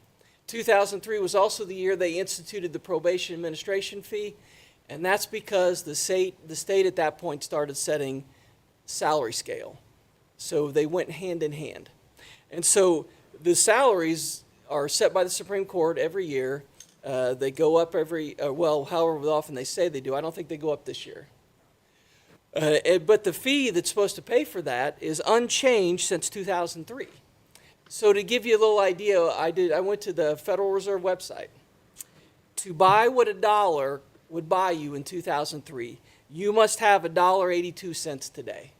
So there has been significant inflation. I don't expect it to go away.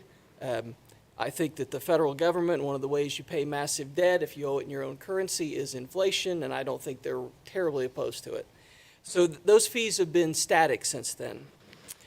For purposes of our budget, at that time, Matt Hoeing's salary, which is divided evenly between us, the two of us, has been frozen in time that comes out of County General. So there's a portion that comes out of County General, frozen in time since 2003. We have never asked for an increase of that from County General because we want to try to pay it ourselves if we can. We don't want to come to you until we're getting to the point where it's a problem. And I've been told by Matt that we are now at that point. And so each of us are asking to increase the line item in our budget from County General for the Chief Probation Officer salary, $25,000 or a total of $50,000. That's the big ticket item. Another thing, and this is maybe in Judge Day's budget, but since I'm going, I'll keep going, is he has a juvenile probation officer, and he would recommend that the benefits be paid out of the Public Safety Fund.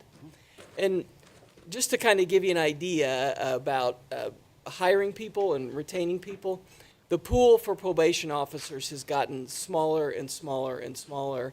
And when we have someone go, Matt has not a lot of options to hire people. So if you find someone that wants to be a probation officer, that has a 4-year college degree and that lives here, that is a wonderful thing because they're likely to stay.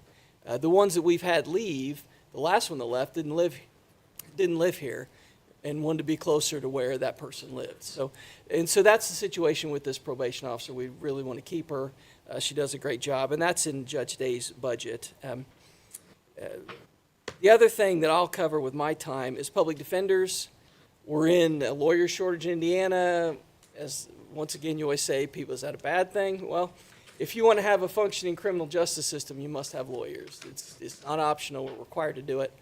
And we have joined long ago the state reimbursement program as far as that, so we get money back on the felony cases and some of the chin stuff too.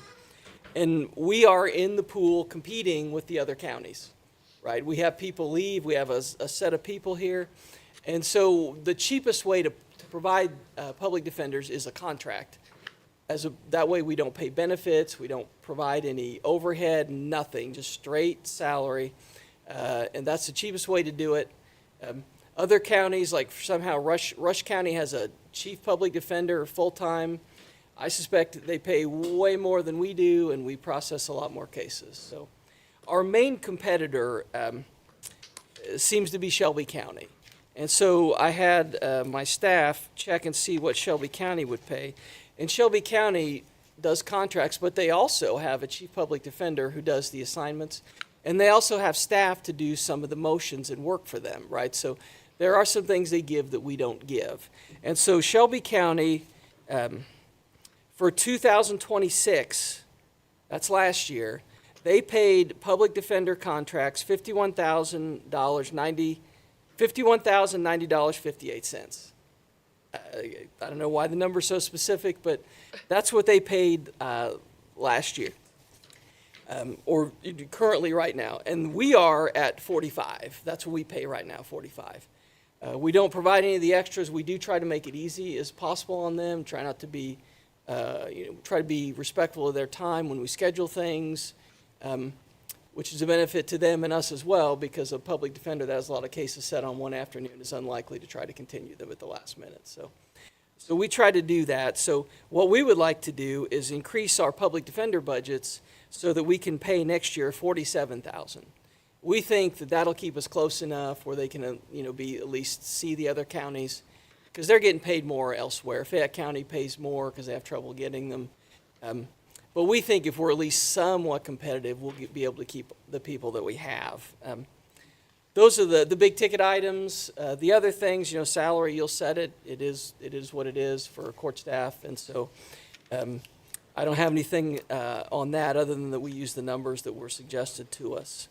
So at this point, any questions that you might have, anything you want to ask us, we're all here in the same place and can probably come up with most answers. And Matt, I don't know, did I hit everything? You did. I just had a few things to add, and it was in your letter, so it won't take but a second. Fringe benefits and insurance for the community corrections and grant employees, still asking for that to be made out of public safety. We will never go back to being able to absorb that. The probation officer salary scale that Jeff Bailey spoke of has been frozen for the third year in a row with no increase. That's what we abide by when it comes to giving raises to our people. We don't take a county increase, so that's gone up in 3 years. If you don't move on the scale, then you're not getting an increase. But it is what it is. We understand it. We've lived through the Mitch Daniel era before. Gratefully, that will go up next year. So, and then mentioning those grant employees, started out at 61.5 on the probation grant from the DOC that we got. Got word back in the end of June that it's been cut down to 33,957. So as we are asking for more fees to help pay with my salary, we can sustain that out of probation user fees. Hopefully it'll settle a little bit. But the only other thing that was not in the letter that I have not put a word on yet, we get a grant from the Indiana Office of Court Services, and it funds Becca Six's position, and we also will supplement that with opioid money. So you don't have that in front of you today, only because I haven't heard what the grant amount is going to be. They said it could be cut a little. They don't know if it's going to be cut any. But as soon as I get that grant, you'll have the paperwork to see. But there's no tax base with it. It's just an FYI, so that if you haven't seen that grant, the employee will get it as soon as I know. I just got one question. Where's your coat and tie, man? Isn't that the question? For a budget. That's a fair one. That's a fair one. I think I heard that joke way back when I was still commissioner. We went down to J-Rack, he was giving him shit about that. I've heard that so So- many times, yeah. Just on the probation fees alone, that's why we decided to ask for the 25,000 each to go toward his salary. It had not changed. We still are looking for money out of probation for his salary. He is the director of probation, so he is the top tier that the state says this is what you have to pay. We don't pay him any extra to do the corrections budget, which is, I know it kills him to work on it. That is what it is. That's fine. But we don't kick in any more than what the state says we have to pay him.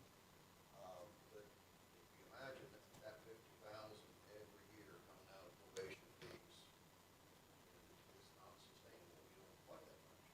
And I did ask him to bring some figures as far as what we actually collect in probation fees. We go into negative every year. That's why we came to you with the benefit aspect of it, and that's why we're here, just to try to stay above water. Yeah, and so far this year, we've collected 113,204, or we've spent 113,204 and only collected 87,742. So I can answer that some of that was done when we were asked to make it with the health insurance a couple years back when we did. I shifted costs over to probation fees, knowing that it was probably going to eventually lead that fund to be depleted. And I think I even said, if I'm coming back to you for salary in a couple years, that's why. Well, it's hit. It's just, it's simple math, and that's why the fees are just not being collected as much with the expense we have. The only other thing that's different in my budget than Judge Bailey's is my second juvenile probation officer. I only asked for an additional $6,720 for her. That is just simply because she's moved up on the salary scale. We've had her 3 years now, but I can tell you the 3 years that we have had her, we've never spent her salary. It's either come out of whatever you've given me, it's either come out of the grant.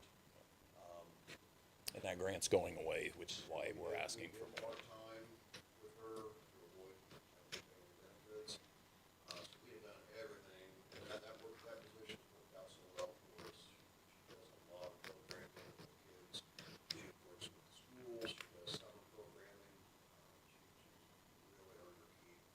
We'd like to keep her. But this would be the first year that the county has actually spent the money that the county's given us for her salary. And that's just the increase that she's gotten while she moved up on the scale. Her benefits, I can't remember who suggested, it was one of you said, why don't you ask for it out of the public safety fund? Her benefits, for the first couple of years, she did not take health insurance. This year she has to because she's gotten divorced and doesn't have it available in her household anymore. But it's approximately $23,000. And I would say that would be a good fit to take her benefits out of public safety funds. A lot of what she does is private safety. She's working at the juvenile end of it, trying to get some of these kids that feel like they're headed in the wrong direction back on track, and I think that would be a perfect spot to pull that out of. I can't remember which of you told me to do that. And she's been, I'll echo what Judge Day said, she has been such a benefit to our department on the juvenile side. And she's done MRT on the adult side, which is a programming that we have, and it's just, she's just been a real asset. Other than that, I think that's the only three changes, with the code defenders, the probation, his salary, and the second juvenile probation officer. Everything else, mine anyway, stayed the same. Any other questions? Thank you, fellas. Thanks, everybody. Thanks, Judge. Thanks, Matt. Since Jeremy's not here, we're on the rest. Okay. Well, Brian can do it. Oh, Brian can do it. Think so. Okay. Commissioners, I can make-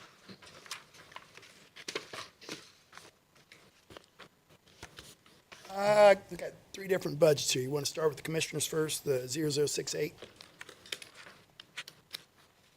Sure.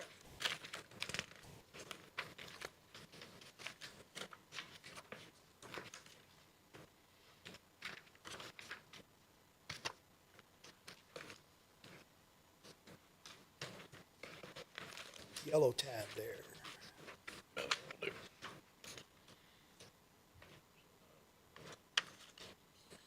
It's the third or second yellow Those are all tab. different. Yeah, Oh, yours are different? Oh, sorry. 0068? It'll be Yeah, under your 0068. council. It'll be under 61. Yeah, it's right after I your just put council budget. Okay, okay. Yeah. council's on top. Good job. So it's very, really what we have changes are the 3% raise for the administration, which is Patty, 3% raise for maintenance, and 3% raise for Chad, our attorney. I think the rest of it is plans and implementations. There's a small increase or an increase in that. But everything else has stayed the same. What's the supplies for 500?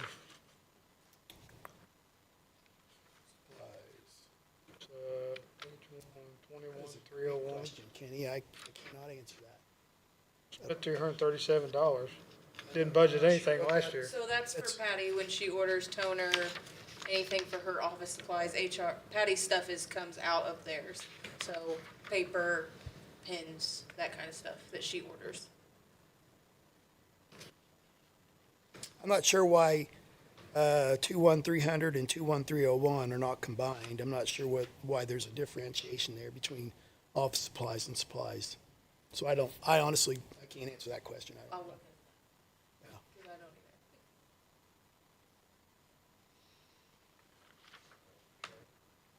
And so then on the courthouse flags, we had 2,000 in this one and 2,000 in the courthouse one.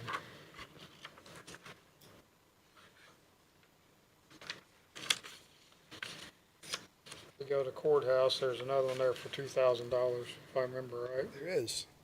Yeah, and I can't answer that question. I'm not sure why we have We need to two get different. Jeremy in I know, here. right? What are you doing here? Yeah, Jeremy should be. Why are you even here? I'm not sure why we have two different budgets for courthouse flags. Probably the That same- should not probably be probably in the our same thing. commissioner's budget. That should be in the courthouse I budget. Yeah. would think so. So we can strike that one. Strike that out. The 2,000 on the courthouse flags on the 37,500 Yeah, in the 500. in the commissioner's budget and keep it in the courthouse yeah. budget. Yeah, good catch. I didn't see that.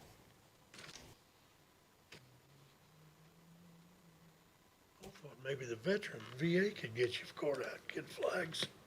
Yeah. We've tried that before. I think we have before, right? And I don't know if he'll do that. I don't, he's always honest about making sure they're in good shape. yeah.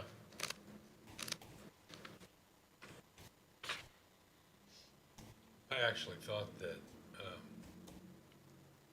was it Mike? Mark was our previous veterans officer. No, it was Bumgardner, Mike Bumgardner. Mike. Mike, Yeah. yeah. I thought he supplied those. Used to. Years ago. I think don't we've hit him up before when he was still here, and I don't think he would for some reason.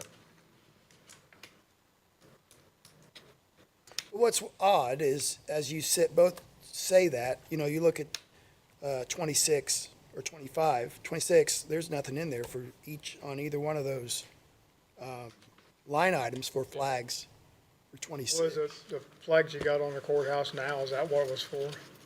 Yes. 250? Yeah.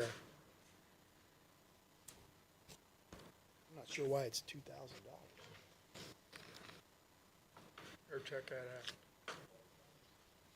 I mean, there's, but if we replace them twice a year, I think there's 5 plus the state, plus the 5 military, plus the state, plus the United States. We got them over to Annex too. Oh, yeah, the annex as well. I didn't think about the annex, but that's, if they were a couple $100 a piece, well, I don't know, $100 a piece.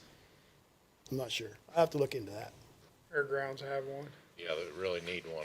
The fairgrounds does not. We should have put a flagpole up there, but that's, So the courthouse line is for the veterans and the commissioner is for here. It makes no sense, but that's what's on my desk. okay. So we probably just have one, right? Flagpole at the courthouse, isn't there, right outside the? Doesn't show you spend any money at all. Spend any money out there. That's why I'm not sure, The Danny. old office. Yeah.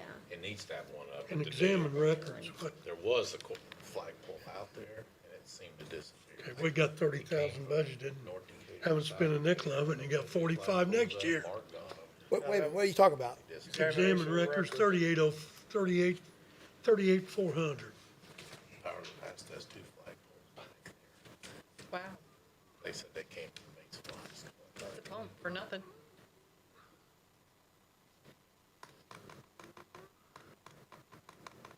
See where I'm at? I do now, 38,400. Yeah. I mean, we budgeted 30,000 last year, and I'll have to look and see haven't what used what any. we and have spent, or You want Bumped it up by previous 50%. years, or, do what? I said I would have to look and see what we've spent in previous years, I know this year it's 0, but do you know on that, I don't know, I'll look it up. Tiff? Why it's, How come you guys bump plans and implementations up that much? that was, we had talked about what we'd spent in the past, and then talked about that has not, the 75,000 hasn't changed, and we felt like it was there would be more, use for that for us. But there wasn't a specific reason, on the plans and implementations of what we thought we would use it on. I mean, if you stay on track, you end up at about 80,000 this year, if you stay on schedule from what. Yeah. Did they the state bump the regional health to 280,000 this year? What is Have we got the chart yet? Regional mental health. 39,500. Yes, they did bump that. To 280? That went up Everybody 40 complained, so they bumped it up. Went up 40,000? I believe it did, yes. Like, I here, think let's that's give 'em why some they more. were. I've never seen the chart on it yet. Because that's sent by the state. You have to Yes, know that. yes, it is set. Wouldn't give him So people where's- a nickel anyway. Where's that money go? To, yeah, Cornerstone? Go Centerstone, Centerstone. where I wouldn't give them a nickel. They should The only have, reason they're helping us now is because that $5 million grant. but- Yeah, they're wanting, That's the extent of the program. well, I don't know what's We'll gonna show happen with you, that. we'll just raise it 40, they said, we'll show you, we'll just raise it 40,000. Where are they gonna go? Take that. Yeah. Have to absorb them. Gotta complain about it. We'll have to absorb We'll them. have to do away with mental health. You can't hardly do that. All right, you want to, the fairgrounds? Can I say one more thing? Yeah, sure. The maintenance vehicle is not been budgeted for you guys, so Christie wanted me to make that comment. As of now, commissioners are paying for Charlie's vehicle out of, I can't remember exactly what fund, but I'm pretty sure it's coming out of your guys' budget, but it has not been budgeted, so we need to know what to do with that. For Charlie's truck that he drives around, so gas, maintenance. Gas and maintenance. All those fun things. Well, Russ, you wanna buy it? Yeah. We need to set myself for everything underwater. I can take that out of P and I next year. They raised it 25,000, Yeah, they're take it gonna- out of P and I.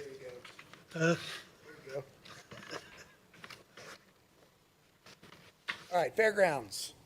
They're, the only really change in that one, and that's the 4910, is the, part-time, the 1,400, or 10,400. And that is for the additional, we talked about the marketing, director, but now I see it's a $30,000 increase, and it's supposed to be 25,000, so don't know why that's 30 instead of 25. All three of you did. Because all three of the Well, idea was to. They probably did that because of perf and, Well, the idea was the salary was supposed to be around 50,000, and then we wanted to make sure each one of us had more in our budget to cover all of the other expenses, the social security, the FICA, all that. So that was part of it, was to make sure, and the benefits, that money was in there for that as well. Not just the salary only, we wanted to cover the whole expense. I'm with Kenny, I Like think a tourism ought to pick up the whole insurance. tab. Pardon me? Yeah, I know. Tourism should pick up the whole tab, as far as I'm concerned. Well, I know Kenny mentioned that in their budget, that they have a, They got enough money to pay We that. got enough, we can do Yeah, they that. got a whole year's worth of, They just sitting on that money. They've been sitting on it for years. You look at the location budget, I don't know that if it dropped down to 300,000, it was close to 400. I know, and I Yeah, understand that they 800,000. want to, It was 800,000 at one I time. understand, they want a buffer in there, little, yeah, but I don't know what she said it was a year's supply, I think is what she said, of a buffer or something. A buffer, so she think that the hotels are gonna shut down for a whole year? I mean, it should only get better. The Ball Diamonds is not gonna go away for at least 10 years Well, till and it needs I would go see redone. that money spent if they actually promote some events like the Power of the Past. They used to give money to the Power of the Past. You used to give money to New Point Crockway Days. They gave money to Greensburg's Fall Festival. Fall Festival. They don't anymore. They don't give No, squat they to a don't fall give none of that. festival. So if you're gonna spend it on something, spend it on something that's going out and at least market what we're doing. Well, I think the Fall Festival, they bring in 20,000 people over those 2 days. yeah, It's a and they pretty give them, I don't know what they give them, I don't think they give anything. 2,500, good. well, They they don't give get them anything. Visit $2,500. Greensburg gives them 25. They pay for the hotel rooms for they pay for the hotel rooms for the band. Which I guess for the that's band, visit, right. is still tourism, right? Robin It's the told same me one. that. So I think this year they gave In my opinion, that $1,500. money's collected to be Yeah, spent. yeah, If we're not gonna spend it, we just I mean, don't we're collect talking- it. That's my point. They're giving to no festivals at all. Every director. They're talking $75,000. They're not talking like they're gonna spend $500,000. And But here's the thing, is if you think about it, you guys all know this, but when you give somebody a $50,000 salary, then that's every year. yeah, So if that fund continues, and I can see it, I mean, if they're, the fund He doesn't, does his job, he should pay for his own. I know, and you mentioned that, Right. see what a year looks like and see how much that brings in, which I I understand what you're saying. I mean, I It's a- wouldn't mind, I don't have a problem with you guys paying them that, but I think initially, when we don't know what's, SBA one's gonna do, we don't know, we got $3 million to cut out of the budget. Take some of your money and invest it in yourself. It's a no-brainer to me, and do it for a year, and if that person if it does what everybody says it'll do, and it should, it'll just increase everybody's income, and it'll pay for itself. Yeah, that innkeeper's tax is just gonna keep going up because you're gonna yeah. have more. Exactly. Did who come up with that idea? Jeremy wanted to do it, but he said maybe we put it under the Visit Greensburg Tourism, under them, because it's kind of bringing the fairgrounds, the sports complex, all of that kind of is part of tourism, getting people to come to Greensburg. To use the facilities. And use the facilities, right. And so it's a marketing to use that. And Dennis is he said, I'll do it 1 year, volunteer, and his year's about up. Yeah. And he's like, I don't want to do this full-time. So we thought, okay, we need somebody to do that full-time as well.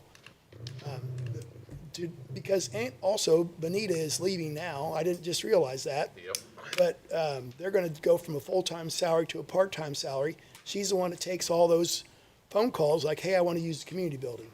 So she's the one that's doing that. Now you don't have that person. That should be automated online. Yeah. They're working. Believe me, that's what we want to do, but we've got to go through all the channels to get it done. So, Anyway, that's my stand.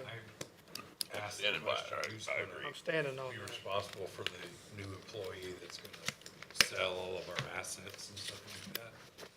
you asked that Tourism- question right. Tourism was the answer.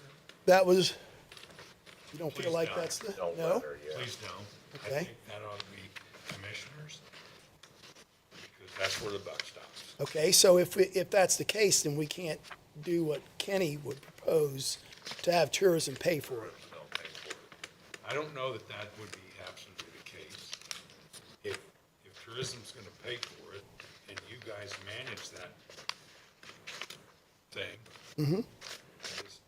Well, the management side of it really wouldn't change any. That person, they're there is to sell and promote, bring things to Well, I Greensburg. think the way I understand you is who do they answer to is more of the question. Is that what you're saying? I think you'll get more success. Who's gonna answering supervise to it? the commissioners, Yeah. or Chris, maybe, than you would tourism. An office, an extension office would be probably the best place for them to be. Well, the only problem with that is you're talking about just the fairgrounds and that. That person's gonna be promoting all of Decatur County, everything that goes on. So they're not just gonna be doing just, Yeah. I think tourism could manage them, but the fairgrounds and all that's still under control of the commission. I agree. You still have to go to them, and they gotta work through the scheduling process, however that does. But they could be one thing we don't need is more people managing people. I think tourism. No, but has to be an either one, it's called either accountability or responsibility to somebody to make sure they're doing what they're doing. Yeah, well, I Who mean, has the sales experience to manage someone in sales? Deanna Burkhart. Just saying. so anyway. You have to have some knowledge of the process to manage them. What'd you say, Ashley? You're gonna have a lot of free time. Uh-huh, yeah. I still think tourism needs to fund that the first year. I wouldn't do a sales job for I do too. $50,000. That's the problem. I'm They're not- standing on that. so- Therein lies the problem. Who are we gonna find for that job? Subcontract that person, I guess, or I mean, unless you got somebody retired, who's gonna wanna do that? No. Gonna do what? Promote Greensburg or So where did you have that 25,000? Is it 50,000. in It that was in the fairgrounds. fairground? Yeah, it was in the fairgrounds budget. Where at? At the very- Part-time? Yeah, part-time. That was, because it wasn't it was a combination of those Right. three.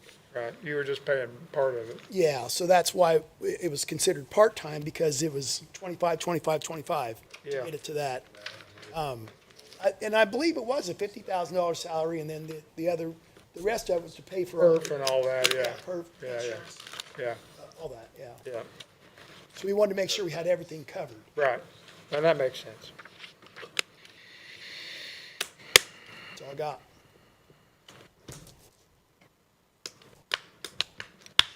Well, Charity's supposed to. are we supposed to, Charity. Charity's. we supposed to wait on She was supposed Charity? to let me know, but I haven't heard from her, and, cause they had their bus routes. Hers is Oh, pretty that's much probably- cut and dried. Yeah, I was I gonna mean, that, say, There wasn't enough corner, real, corner, she don't do anything out of line. if you want this. if you just leave them there, I'll switch them Nobody over. can complain about the I'm gonna Leave leave this right here, in here Okay. too. Thank you. You're well. Are we adjourned? right here. I'm done. We adjourn. I'm done. We don't need a motion. Okay. Shut that thing off. Is Ruben gonna be here tomorrow? I'm gonna call him here in a minute. I've been I hope he All right, we done?